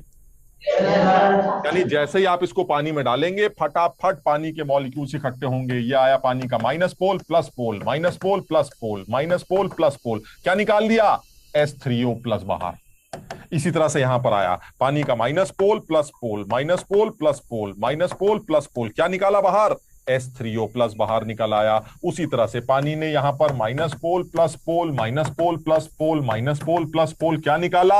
H3O plus. यानी जब आप H3PO4 को वाटर में डालते हैं तो ये H3PO4 एक ट्राइबेसिक एसिड है। ये 3 H3O प्लस रिलीज करता है, जिसकी वजह से आप इसको ट्राइबेसिक कहते हैं। और इसी वजह से इसका इनफैक्टर जब ये बेस के साथ रिएक्ट करता है तो इसका इनफैक्टर 1 भी आ सकता है, 2 भी आ सकता है, 3 भी आ सकता है। इट डिपेंड्स कि कितना NaOH लिया गया। अगर NaOH कम है तो एक ही H रिप्लेस करवाएगा, NaOH ज्यादा है तो 2 H भी रिप्लेस कर सकता है, और NaOH अगर बहुत ज्यादा है तो 3 OH भी रिप्लेस कर सकता है, क्योंकि ये 3 H रिलीज करने के लिए तैयार। सर आपने तो बताया था ये डायबेटिक है, तो PO3 था। नहीं, ये H3PO4 वो H3PO3 था। अभी हम H3PO4 की बात कर रहे हैं, सिर्फ पुरानी बात को लिंक कर रहे हैं। मतलब हम ये बताना चाह रहे हैं कि हमें अगर स्ट्रक्चर दिख जाए तो हम अंदाजा लगा पा रहे हैं। ठीक, तो हमें इसका स्ट्रक्चर दिख गया, हमने अंदाजा लगा लिया H3PO4, ये तो मस्त हो गया, इसका इनफैक्टर 3 होगा। तुमने पीछे लिखा भी है H3PO4 एक ट्राइबेसिक एसिड, और इसका इनफैक्टर 1 2 3 में से कुछ भी हो सकता है। अब आते हैं उस एक्सेप्शनल केस पे, H3PO3 पर आते हैं। चलिए H3PO3 की बात करते हैं, और H3PO3 क्या कहती है उसके बारे में बात करते हैं। मैं सिर्फ उसका स्ट्रक्चर बना रहा हूं, उससे भी एक आइडिया लग जाएगा। H3PO3 का जो स्ट्रक्चर है वो ये P double bond O, OH H OH। अब कुछ अंदाजा लग पा रहा है तुम्हें क्या चल रहा है? देख लीजिए आप। सर हाइड्रोजन ये वाला तो डेल प्लस है, ये वाला भी डेल प्लस है, लेकिन ये वाला जो हाइड्रोजन है सर, ये वाला hydrogen is directly attach with phosphorus, and since this hydrogen is directly attached with phosphorus, so this is not acidic। ये acidic hydrogen नहीं, this is not acidic hydrogen। क्यों नहीं है? क्योंकि सर ये निकलने के लिए तैयार नहीं है, क्योंकि फास्फोरस और हाइड्रोजन की इलेक्ट्रोनेगेटिविटी ऑलमोस्ट एक जैसी होती। यानी H के ऊपर डेल प्लस तब आता जब वो O से अटैच होता, जबकि H फास्फोरस से अटैच है। फास्फोरस से अटैच है तो हाइड्रोजन पर डेल प्लस नहीं है। अब जब डेल प्लस नहीं है तो पानी तो अट्रैक्ट होगा ही नहीं, तो पानी के अंदर जब आप इसको डालेंगे तो पानी का काम क्या होगा? यहां आएगा माइनस पोल प्लस पोल, माइनस पोल प्लस पोल, माइनस पोल प्लस पोल, क्या निकाला? H3O plus. इसी तरह से यहां आएगा माइनस पोल प्लस पोल, माइनस पोल प्लस पोल, माइनस पोल प्लस पोल, क्या निकाला? H3O plus. लेकिन सर इस हाइड्रोजन पर तो डेल प्लस ही नहीं है, और अगर इसके ऊपर डेल प्लस नहीं है तो पानी बिल्कुल अट्रैक्ट नहीं होगा, बिकॉज पानी तो पोलैरिटी की वजह से अट्रैक्ट होता है, प्लस और माइनस पोल अट्रैक्ट होते हैं। सर इसके ऊपर तो चार्ज ही नहीं है, और जब चार्ज नहीं है because of less electronegativity difference between phosphorus and hydrogen, इसलिए सर इस बार ये H रिप्लेस यहां से H यहां से बाहर नहीं निकल सकता। सो H3PO3 जो देखने से ट्राई बेसिक लगता है वो एक्चुअली एक डाई बेसिक एसिड माना जाता है। बताओ समझ गए?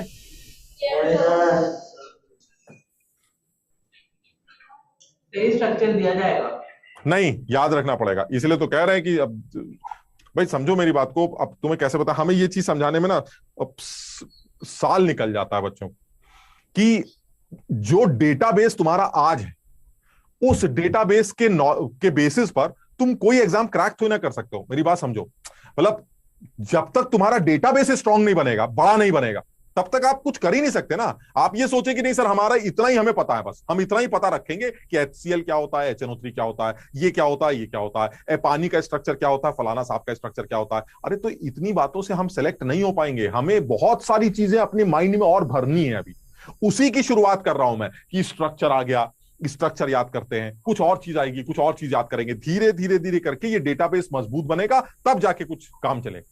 समझ लो ना बात को? तो ये मत कहो कि ये हमें दिया जाएगा, ये याद रखना पड़ेगा। और गंदे गंदे स्ट्रक्चर्स तुम्हारे सामने आने वाले हैं जिनको याद रखना पड़ेगा। तुम्हारे पास अभी 1.5-2 साल का पूरा 2 साल का टाइम पड़ा है, उस 2 साल में यही सब चीजें करनी है, चीजों को याद रखना है, कॉन्सेप्ट को समझना है, प्रैक्टिस करनी है, याद रखना है, समझना है, प्रैक्टिस करनी है, यही तो झंझट है सारा।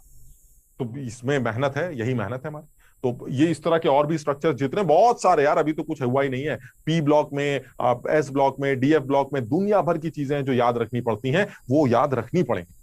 तो हमें ये सब चीजों के लिए तैयार रहना है, मतलब सुनो इसमें कोई आपके पास कोई छूट नहीं है, हमें इन चीजों के लिए तैयार रहना पड़ेगा। तो H3PO3 के बारे में ये बात हो गई। चलिए अब आते हैं दूसरे एक्सेप्शन पे। दूसरा एक्सेप्शन है हमारा ये, देखने से ये कौन सा बेसिक एसिड लगता है? सर देखने से ट्राई बेसिक लगता है ना, भाई 3 हाइड्रोजन है तो ये ट्राई बेसिक एसिड होगा। Actually this is monobasic acid. यानी कहने का मतलब क्या हुआ कि जैसा लगता है ऐसा ये बिल्कुल नहीं है। ऐसा लग रहा था कि जैसे ये 3H रिप्लेस करता है, लेकिन ये एक्चुअली जो है हमारा एक ही H रिप्लेस करवा सकता है। यानी पानी के अंदर ये एक ही H को H3O+ के फॉर्म में रिलीज करवा सकता है। क्यों? कि सर आप इसका स्ट्रक्चर बना दीजिए, अभी स्ट्रक्चर से हम खुद आंसर बता देंगे। इसका स्ट्रक्चर कुछ ऐसा होता है। समझ गए सब लोग क्यों है ये मोनोबेसिक? सर इसके स्ट्रक्चर से एकदम साफ समझ में आ रहा है कि सिर्फ एक ही हाइड्रोजन ऐसा है जिसके साथ पानी खेल सकता है, एंड दैट इज वो हाइड्रोजन जो ऑक्सीजन से अटैच। तो वो हाइड्रोजन जो डायरेक्टली ऑक्सीजन से अटैच है वही एसिडिक हो सकती है। पानी उसी को खींच के बाहर निकाल सकता है, और पानी जब उसको खींचेगा तो एक H3O+ बनेगा। यानी अल्टीमेटली जब आप इसको पानी में डालते हैं तो ये सिर्फ एक H+ पानी के अंदर रिलीज कर सकता है। So H3PO3 is a monobasic acid. So the n factor of H3PO3 as an acid ये सिर्फ 1 ही होगा। क्लियर? भाई जिसका एक ही रिप्लेसेबल H है तो वो कितने एन फैक्टर शो कर सकता है? एन फैक्टर हमेशा 1 ही निकल के आए। ये 2 एक्सेप्शंस हैं जो हमें ध्यान रखने हैं। यहां तक ठीक है? Yes sir. अब आता है तीसरा एक्सेप्शन जो थोड़ा सा और अलग सा है। पहले सब लोग इसको नोट कर लें, फिर थर्ड एक्सेप्शन पे चले जाते हैं। बस लास्ट एक्सेप्शन और याद करना है, तीसरा।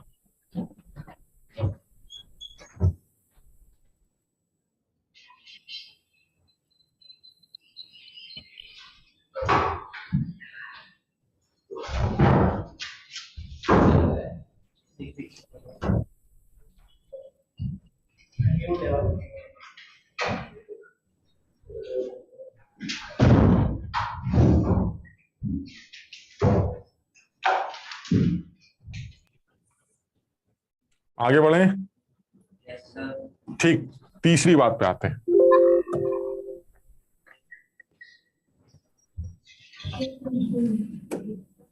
तीसरा आदमी है हमारा H3BO3। ये काफी इंपॉर्टेंट है एग्जाम्पल, क्योंकि जेई के पेपर में बहुत पहले इस पे एक सवाल बन चुका है और इसको इंपॉर्टेंट माना जाता है। इसके लिए इसलिए थोड़ा सा डिटेल में समझना पड़ेगा हमें। H3BO3 देखने से कैसा लगता है? बताओ, नाम से कैसा लगता है? देखने से ट्राई बेसिक लगता है। अच्छा, अगर मैं इसका स्ट्रक्चर बनाऊंगा तो हो सकता है तुम्हें आइडिया लगे, है ना? तो मैं तुम्हें बताता हूं कि ये एक्चुअली मोनोबेसिक एसिड। ठीक, अगर ये मोनोबेसिक एसिड है तो इसका मतलब ये हुआ कि ये वाटर के अंदर एक ही H3O+ रिलीज करेगा, है ना? तो मैं देखता हूं जरा, मैं इसका स्ट्रक्चर बनाता हूं तो शायद तुम्हें कुछ समझ में आ जाए। तो इसका स्ट्रक्चर बनेगा कुछ ऐसा।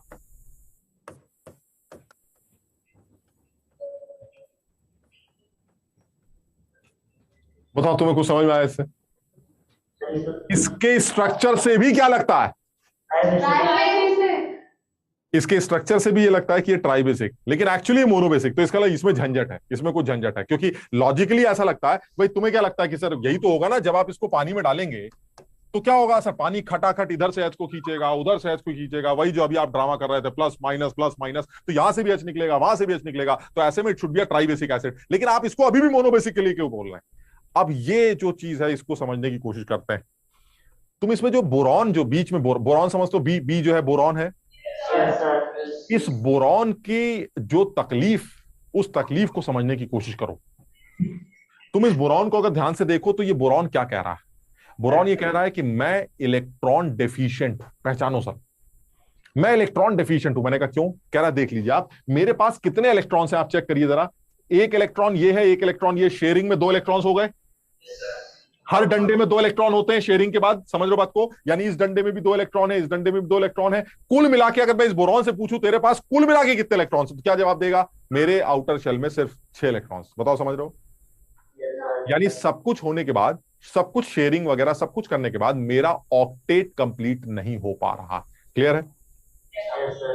इसका मतलब यह हुआ बोरॉन मुझे इलेक्ट्रॉन डेफिशिएंट नजर आता है, और इसकी ये इलेक्ट्रॉन डेफिशिएंसी ही सारा खेल खेलने जा रही। कैसे? जब आप इस H3BO3 को पानी में डालते हैं तो अब आपको क्या लग रहा था कि सर पानी आएगा, डेल प्लस पे चिपकेगा, खींचेगा, ये करेगा, H3O प्लस वगैरह वगैरह वगैरह। ये जैसे ही पानी में डालेंगे तो पानी ये कहेगा अरे वाह, ये हाइड्रोजन है, ये हाइड्रोजन है, ये हाइड्रोजन है, मैं आ रहा हूं इस हाइड्रोजन को निकालने। जैसे अभी हम सोच रहे थे कि 3 हाइड्रोजन निकल जाएंगी और H3O प्लस 3 बनेंगे, so n factor will be 3, basicity will be 3। ठीक, जैसे ही पानी अप्रोच करना शुरू करेगा, फौरन बोरॉन ये कहेगा तुम क्या करने आ रहे हो। तो पानी बताएगा कि भाई मैं हाइड्रोजन को लेने आ रहा हूं, मैंने देखा हाइड्रोजन पे डेल प्लस है, मैं डेल प्लस को लेने आ रहा हूं, मैं H3O प्लस बनाने आ रहा हूं। बोरॉन कहेगा ऐसी कैसी तुम्हारी, तुम्हें हमारी तकलीफ नजर नहीं आती। तो वो कहता भाई तुम्हारे पास क्या तकलीफ।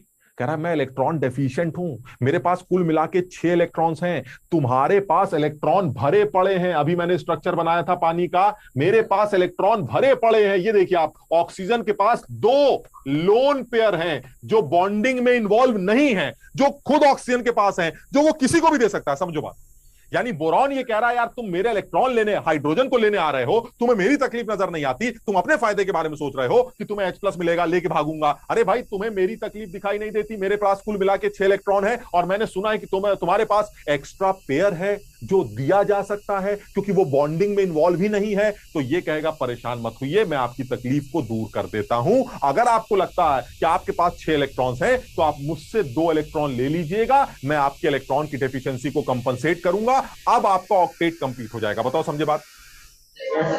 यानी कहने का मतलब यह हुआ कि H3BO3 एक ऐसा आदमी हो गया जिसमें बोरॉन इलेक्ट्रॉन डेफिशिएंट। उसकी डेफिशिएंसी को कंपनसेट करने के लिए जैसे ही आप उसको पानी में डालते हैं, तो लॉजिकली इससे पहले क्या होता था, पानी H को लेके भाग जाता था, लेकिन पानी इस बार H को लेके नहीं भाग रहा। पानी कह रहा है एक सेकंड तुम परेशान मत हो, पहले तुम्हारा काम खत्म कर देते हैं, तुम्हें शांत कर देते हैं, उसके बाद अपना H को लेके भाग जाएंगे, जैसे होता था वैसे कर लेंगे, सबसे पहले तुम्हें शांत करते हैं। तो बोरॉन की ये इलेक्ट्रॉन डेफिशिएंसी सबसे पहले वाटर के एक इलेक्ट्रॉन पेयर को एक्सेप्ट करती है। अब देखो थोड़ा सा नयापन बनेगा, तुम्हें समझना पड़ेगा। जैसे ही पानी से आप H प्लस को लेंगे तो 3 OH तो पहले से ही लगे थे, बोरॉन के साथ 3 OH तो पहले से लगे थे, ये 3 वाले, और क्योंकि O का लोन पेयर भी बोरॉन के साथ जुड़ गया, तो अब आप समझिएगा जरा, ये कुछ ऐसा तैयार हो गया। जरा समझना, ऑक्सीजन ने इलेक्ट्रॉन दिया तो ऑक्सीजन पर प्लस आ गया, बोरॉन ने इलेक्ट्रॉन लिया तो बोरॉन पर निगेटिव चार्ज आ गया। बताओ समझे यहां तक। यानी ये आपका सिस्टम तैयार हुआ। अब बोरॉन के पास कितने इलेक्ट्रॉन से जरा सोच के बताना।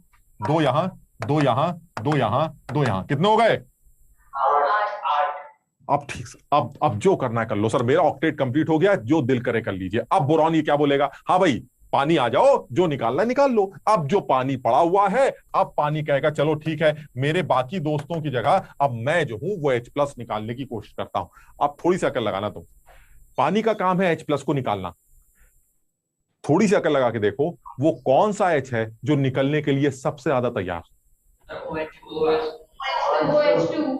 क्यों क्यों है ऐसा? क्योंकि सर इस बार ये H O प्लस से अटैच, ये वाला H किससे अटैच है सर? ये O से अटैच, ये वाला O से अटैच, ये वाला O से अटैच। तो क्या हो गया सर, O से अटैच है, O भी तो इलेक्ट्रोनेगेटिव होता है, उसकी वजह से भी तो H पे डेल प्लस होगा। अरे भाई एक O है और एक O प्लस है। अब जरा बताइए O प्लस क्या करेगा? सर O प्लस हाइड्रोजन के इलेक्ट्रॉन्स बहुत ज्यादा खींचेगा। क्यों? क्योंकि ऑक्सीजन इलेक्ट्रोनेगेटिव एलिमेंट होता है, उसके ऊपर पॉजिटिव चार्ज अनस्टेबल होता है। जैसे ही उसके ऊपर पॉजिटिव चार्ज आता है, वो हाइड्रोजन के इलेक्ट्रॉन्स को तेजी से खींचता है। यानी इस हाइड्रोजन का बाहर निकलने के चांसेस सबसे ज्यादा है। मतलब मैं ऐसे बोल रहा हूं, जैसे ये वाला जो H, ये O से अटैच, और एक H जो है वो O प्लस से अटैच। अब आप बताइए कौन सा हाइड्रोजन ज्यादा बड़ा डेल प्लस फील कर रहा है? ये तो डेल प्लस फील कर रहा है और ये डेल प्लस फील कर रहा है। बताओ समझे कि नहीं? क्यों क्यों कह रहा हूं मैं ऐसा? क्योंकि सर एक बार O खींच रहा है, ठीक है, O इलेक्ट्रोनेगेटिव है, ठीक है सर, डेल प्लस आ गया। एक बार O प्लस खींच रहा है, O प्लस अगर इलेक्ट्रॉन खींचेगा, आप बताइए क्या हालत होगी इस H की? तगड़ा सा डेल प्लस, बड़ा सा डेल प्लस होगा। यानी आप सोचो जब पानी अंदर आएगा तो पानी को क्या नजर आएगा? छोटे छोटे डेल प्लस नजर आएंगे या बड़ा वाला डेल प्लस नजर आएगा? बड़ा वाला। पानी कहेगा भैया चलो चलो मेरे साथ चलो। कितने H3O प्लस बने? एक H3O प्लस बना एक H के निकलने के बाद, और फाइनली क्या बचा? B के साथ एक OH था, एक H निकलने के बाद एक और OH बच गया, एक और OH आ गया, एक और OH आ गया, और बोरॉन पर नेगेटिव चार्ज आ गया। यानी फाइनली H3BO3 को पानी में डालने के बाद सिर्फ एक H3O प्लस बनता है, इसलिए H3BO3 एक मोनोबेसिक एसिड के नाम से जाना जाता है।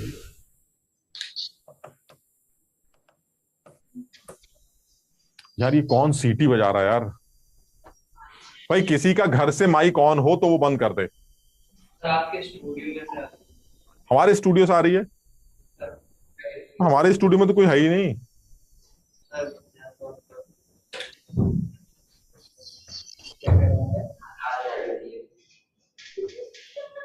आप जब बोलते हो जब ही आती है।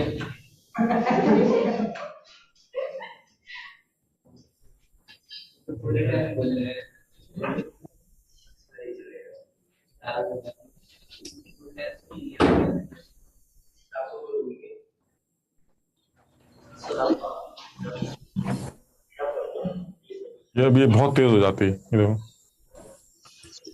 भाई। जिस कौन है सर वहाँ पे किसी का कहाँ पर सेंटर्स पे या किसी बच्चे का खुला हुआ नहीं? तो सेंटर पे तो माइक ऑन ही रहता है, ये लोग जवाब देते रहते हैं, तो बहुत तेज हो जाती है एकदम से। कहाँ पे सेंटर से आ रही ये किस सेंटर से आ रही है, कुछ पता चल रहा है? नहीं तो तुम बाहर से एक सेलो टेप लेके चिपका लो ना, मतलब तुम में से कोई लीक कर रहा हो तो सही हो जाए, थोड़ा सा चेक कर लो, बाहर से ले लो सेलो टेप वगैरह, कुछ तो जुगाड़ लगाओ भाई, ऐसे कैसे पढ़ पाएंगे?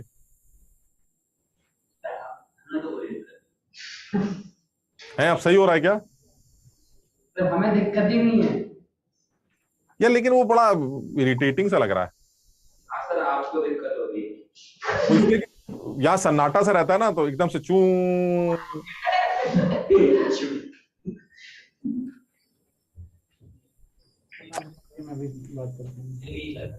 चलो खैर, तो ये वाली बात समझ में आ रही है ना कि जब आप H3BO3 को पानी के अंदर डालते हैं तो बोरॉन में तीन, देखने से ऐसा लग रहा था सर देखिए ये वाला हाइड्रोजन भी डेल प्लस है, ये वाला हाइड्रोजन भी डेल प्लस है, ये वाला हाइड्रोजन भी डेल प्लस है, तो वाटर इन तीनों जगहों से, चारों जगहों से H को खींच के निकालेगा। हाँ सही है, लेकिन सोचो अगर पानी ये निकालने वाला काम ना करके सबसे पहले बोरॉन के इलेक्ट्रॉन डेफिशिएंसी को कंपनसेट करेगा तो ये बन जाएगा, और इसके बनने के बाद अब आपके पास सिर्फ एक ऐसी हाइड्रोजन होगी जो निकलने के लिए तैयार है। वो कौन सी होगी? ये वाली।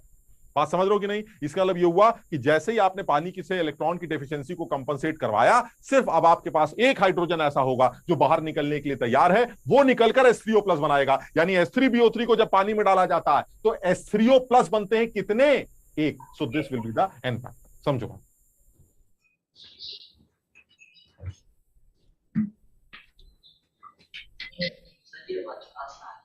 कुछ समझे?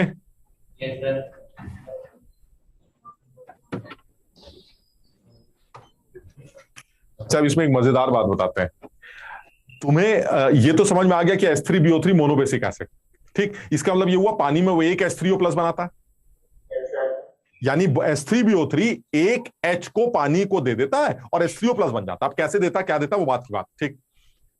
मजे की बात क्या है कि वो जो H वो दे रहा है पानी के अंदर H3O+ बनाने के लिए, वो H भी उसका नहीं है। ये देखिए, उसके H तो वही है जो पहले थे, समझो बात को। उसके H में तो कोई चेंज ही नहीं आया, उसके H तो ये वाले हैं। आप देखिए ना, ये वाला H, एक ये H, एक ये H, वो तीनों H तो ये हैं, और वो ये है। समझो बात को, यानी जो H3O+ बन रहा है H+ के निकलने से, वो H3O+ भी पानी ही से आ रहा है। यानी पानी ही इलेक्ट्रॉन की डेफिशिएंसी को कंपनसेट कर रहा है। पानी इलेक्ट्रॉन की डेफिशिएंसी को कंपनसेट करने पर O पर प्लस आ रहा है, और पानी अपना एक H+ पानी को ही देकर H3O+ बना रहा है। इसमें बोरॉन के हाइड्रोजन से कोई लेना देना नहीं, लेकिन क्योंकि एक H3O+ बन रहा है, इसीलिए H3BO3 को मोनोबेसिक एसिड के नाम से जाना जाता है। कुछ समझ पाए? Yes sir. ये सवाल जेई के पेपर में बहुत पहले पूछा गया था कि ये जो पानी बना रहे हैं आप, H3O+ बना रहे हैं, इसमें कौन हाइड्रोजन है, कहां से आ रही है वो हाइड्रोजन? क्या H3BO3 के इन तीन हाइड्रोजन में से कोई एक हाइड्रोजन पानी के साथ जुड़कर H3O+ बना रही है जैसा बाकी एसिड्स के साथ होता था? ऐसा बिल्कुल नहीं। एक्चुअली पानी ही जुड़ता है, पानी अपना H+ देता है, अपने दूसरे H2O को वही अपना H+ देकर H3O+ बना देता है। इसमें बोरॉन से लगे तीनों हाइड्रोजन का कोई रोल नहीं, लेकिन क्योंकि एक H3O+ बना है, इसलिए H3BO3 को मोनोबेसिक एसिड के नाम से जाना जाता है। ओके। किसी को कोई चीज पूछनी है या समझ में आ गई बात?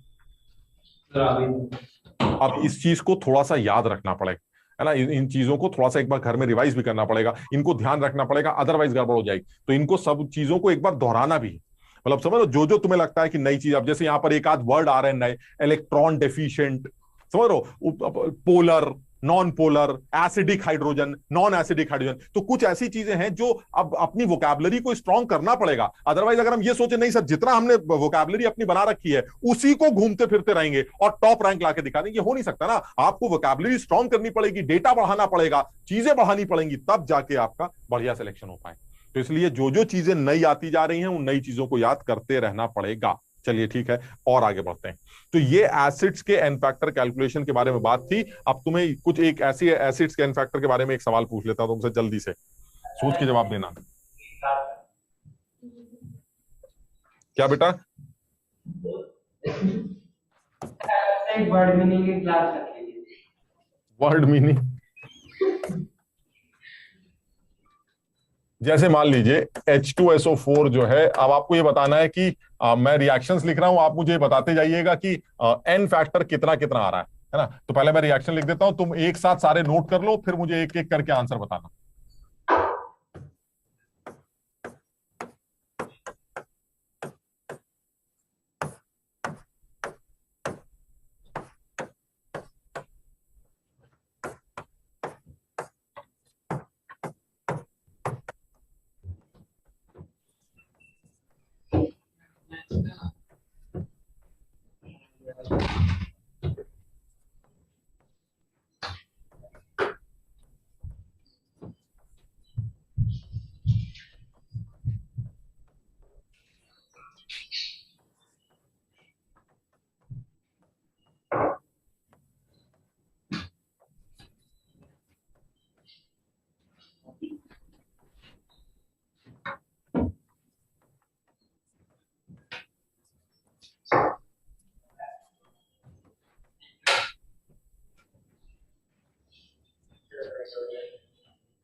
तो इन सब रिएक्शंस में इन आदमियों का एन फैक्टर क्या है?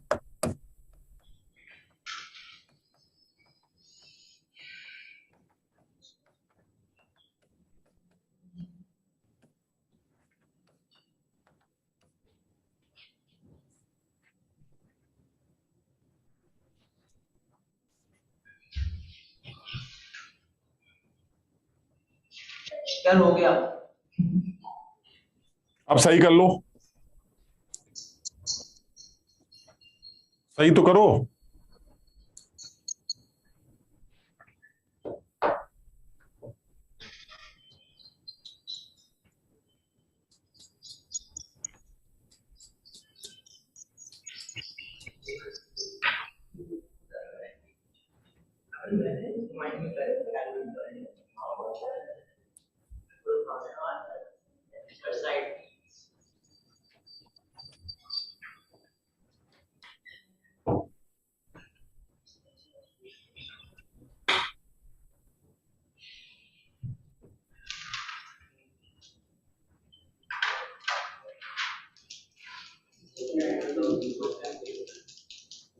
कर लिया नोट?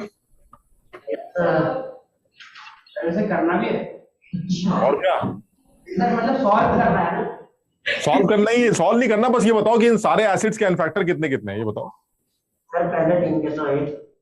देखो पहले वाले का करते हैं। पहले वाले में दिखाई दे रहा है कितने एच रिप्लेस हो रहे हैं? So 1, 1, तो इसका एन फैक्टर 1 हो गया। दूसरे वाले केस में so 2, अबे वो तो जान नहीं रहा, डायरेक्ट करना है इसलिए। अरे एक ही एच तो हट रहा है भाई। 3 थे, NaOH ने एक एच को हटाकर एक Na लगा दिया, तो कितना एन फैक्टर हुआ? 1. क्या? हाँ डाई बेसिक है, लेकिन इसका एन फैक्टर 1 या 2 में से कुछ भी हो सकता है ना फिर। तो अब कौन सा है? कितने एच रिप्लेस हुए? 3 थे, 3 में से 2 बच गए, एक Na ने रिप्लेस कर दिया, तो एन फैक्टर 1 हुआ ना फिर। बेसिसिटी तो ना पूछ रहा हूं, मैं पूछ रहा हूं इस रिएक्शन में इसका एन फैक्टर क्या है। तुम्हें बेसिसिटी निकालने का अलग तरीका मैंने बता दिया, मैं तुमसे पूछ रहा हूं कि कितने एच रिप्लेस हुए, तो वो निकालना है। बताओ तीसरे वाले रिएक्शन में क्या हो रहा है, कितने एच रिप्लेस हो रहा है? तो इसका मतलब इस केस में 1. इस आदमी का एन फैक्टर कितना है? इस आदमी का, इसका निकालना है एन फैक्टर 1। भाई 2 एच हैं, 2 में से एक सोडियम ने रिप्लेस कर दिया, तो एन फैक्टर क्या आ गया? एक। नीचे आते हैं, H3PO2 NaOH के साथ रिएक्ट कर रहा है, Na2HPO4, यानी 3 में से आपने 2 Na लगा दिए, एक एच छोड़ दिया, कितना है एन फैक्टर? बिल्कुल गलत आया, क्योंकि H3PO3 H3PO2 2H रिप्लेस करवा ही नहीं सकता। सर ये रिएक्शन ही गलत है आपकी, गजब लल्लू आदमी हो। 2H कैसे निकाल दिए तुमने जब उसके रिप्लेसेबल हाइड्रो, ये तो मोनोबेसिक है। अरे भाई समझो बात को, मोनोबेसिक एसिड है तो इसका मतलब ज्यादा से ज्यादा एक निकाल सकता। अब जब एक निकाल सकता है तो तुमने यहां से 3 में से 2 कैसे निकलवा दिए? 2 डाई सोडियम कैसे आ गए? तो सर रिएक्शन ही गलत है आपकी। एन फैक्टर कहां से ये सिर्फ इसीलिए दे रहे हैं कि तुम सो रहे हो कि जाग रहे हो। ये रिएक्शन ही गलत हो गई ना सर, ये तो पॉसिबल ही नहीं है रिएक्शन। ये कैसे बना दिया आपने? 2H सोडियम ने कैसे रिप्लेस कर दिए? जब 2 रिप्लेस ही नहीं हो सकते तो सोडियम 2 यानी समझ रहे हो बात को? तो ये तो रिएक्शन ही गलत हो गई। नीचे आते हैं, H3PO3 NaOH के साथ रिएक्ट कर रहा है। यहां पर इसका बेसिसिटी कितना होता है याद है? 2 से ज्यादा तो रिप्लेस नहीं होने चाहिए। यहां कितना हो रहा है? 2। तो सर ठीक है सर, 2 रिप्लेस नहीं, एक रिप्लेस हो रहा है, बिल्कुल ठीक है सर, हो सकता है। N factor 1। यहां आते हैं सर, यहां पर ऑलरेडी एक हो चुका है, 2 बचे हैं, लेकिन ये NaH2PO3 H3PO3 का सॉल्ट है। अब आप ये बताइए, एक ही बचा है रिप्लेस होने लायक, समझ रहे हो, या दोनों हो सकते हैं? एक ही बचा है, और आपने यहां पर एक रिप्लेस कर दिया, बहुत बढ़िया किया। आपका भी एन फैक्टर अभी 1 क्लियर है। लेकिन इस सवाल में 2 हो सकते थे, दोनों हो चुके हैं, अब आप एक और H रिप्लेस करवा रहे हैं। ये क्या बदतमीजी है सर, ये तो रिएक्शन ही पॉसिबल नहीं। सब लोग इसको समझने की कोशिश करो, ये अच्छे लेवल का एक सवाल हो गया। यानी ये सवाल वही बच्चा कर पाएगा ना जिसको ये पता है कि भाई अब कौन सा आदमी मोनोबेसिक है, कौन सा डाइबेसिक है। अब जैसे जल्दबाजी में इस सवाल का आंसर भी बच्चा क्या लिख के आएगा? अरे यार एक हाइड्रोजन थी, उस एक हाइड्रोजन को सोडियम खा गया, इसका मतलब युवा इनफैक्टर 1 हो गया। अरे भाई ये रिएक्शन ही पॉसिबल नहीं है, क्योंकि ये आदमी एक 2H को रिप्लेस करवा सकता था, दोनों रिप्लेस होने के बाद Na2HPO3 बन चुका है। अब तीसरा H निकल ही नहीं सकता, तो आपने तीसरा H कैसे निकाल दिया? यानी ये रिएक्शन फिजिबल नहीं। क्लियर है ये? तो सब लोग इसके आंसर, अरे ये देखिए झोला तो ऐसे टांगते हैं जैसे किसी ने दबा के पकड़ रखा है इनको। अबे भागना है, पहले भाग जाए करो। आगरा वाले जो है, ये इंदिरापुरा वाले तो बहुत शरीफ है। इंदिरापुरा वाले तो पढ़ने के लिए अभी इनको 2 घंटे क्या तो 2 घंटे पढ़ लेंगे, इनका कोई वो तो है ना। ठीक, तो ये वाली बात बताओ, ये समझ में आई वाली बात? तो घर में आज जाके सारी चीजें रिवाइज कर लेंगे, कायदे से एक बार देखेंगे ताकि ये याद रहे, अदरवाइज भूल जाएंगी। ये भूलेंगी तो हम दोबारा भी करेंगे ताकि और पक्की हो, समझ लो। इसीलिए अभी से कर रहे हैं, वरना लास्ट में ही कर लेते हैं, रिडॉक्स के चैप्टर में पढ़ाएंगे, ऐसा नहीं। तो सब लोग इसको एक बार रिवाइज करेंगे। अगली क्लास में बेस कैन फैक्टर और सॉल्ट कैन फैक्टर निकालना सीखेंगे, लेकिन उससे पहले तुम्हें एनसीईआरटी से एक काम करके आना है। एनसीईआरटी में रिडॉक्स का एक चैप्टर है, सुना है, कभी देखा है तुमने? सेकंड बुक में मेरे ख्याल से शायद रिडॉक्स का एक चैप्टर दे रखा है, पहला चैप्टर है शायद, कुछ तो एक बार चेक कर लेना। 11th की एनसीईआरटी में, तो 11th की एनसीईआरटी में रिडॉक्स के नाम से एक चैप्टर है। उस चैप्टर में ऑक्सीडेशन स्टेट के बारे में शुरू के 1-2 पेजेस में कुछ दे रखा है कि ऑक्सीडेशन स्टेट किसे कहते हैं, ये एलिमेंट्स की निकाली कैसे जाती है, कुछ एलिमेंट्स के ऑक्सीडेशन स्टेट का कुछ फिक्स रूल होता है। वो एनसीईआरटी से आपको रिडॉक्स के चैप्टर में पहले दूसरे पेज में पढ़ना होगा। प्लस अगर तुम्हें वहां नहीं भी मिलता है तो मैं अपनी आज ही की पीडीएफ में वो नीचे के 3-4 जो पॉइंट्स हमारे मेन, वो जो मैं पढ़ने के लिए बोल रहा हूं, वो मैं पीडीएफ में दे दूंगा, तुम उससे पढ़ लेना। समझ पाए बात? तो बिना अगली क्लास में बिना उसके पढ़े मत आना, क्योंकि फिर दिक्कत होगी। तो एक बार उसको जरूर पढ़ के आना, ठीक है ना? तो आज इतना ही करते हैं, अगली क्लास में फिर मिलते हैं। Thank you. ये 2 पेज सर। हाँ सर रिडॉक्स चैप्टर में रिडॉक्स रिएक्शन प्रूव करनी पड़ती है ना? क्या रिडॉक्स रिएक्शन प्रूव करनी पड़ती है ना? हाँ, मतलब ये भी प्रूफ करना पड़ सकता है ना कि ये रिडॉक्स रिएक्शन है या नहीं है, मतलब इस तरह। वो तो रिडॉक्स चैप्टर हो गया, हम अभी वो तो आएगा जब तो ये सब रिवाइज हो जाएगा। लेकिन हम जो इस मोल कॉन्सेप्ट से रिलेटेड जो बात कर रहे हैं इस चैप्टर में, वो करते हैं पहले। तो सब लोग रिडॉक्स के चैप्टर में एक बार देख लेंगे, फर्स्ट या सेकंड पेज, 2 पेजेस या 1 पेज है, उसको एक बार अपने एनसीईआरटी से पढ़ लें। प्लस नहीं तो मैं अपने पीडीएफ में डाल दूंगा, तुम पीडीएफ से पढ़ लें, ठीक है ना? तो चलो आज इतना ही करते हैं, अगली क्लास में फिर मिलते हैं।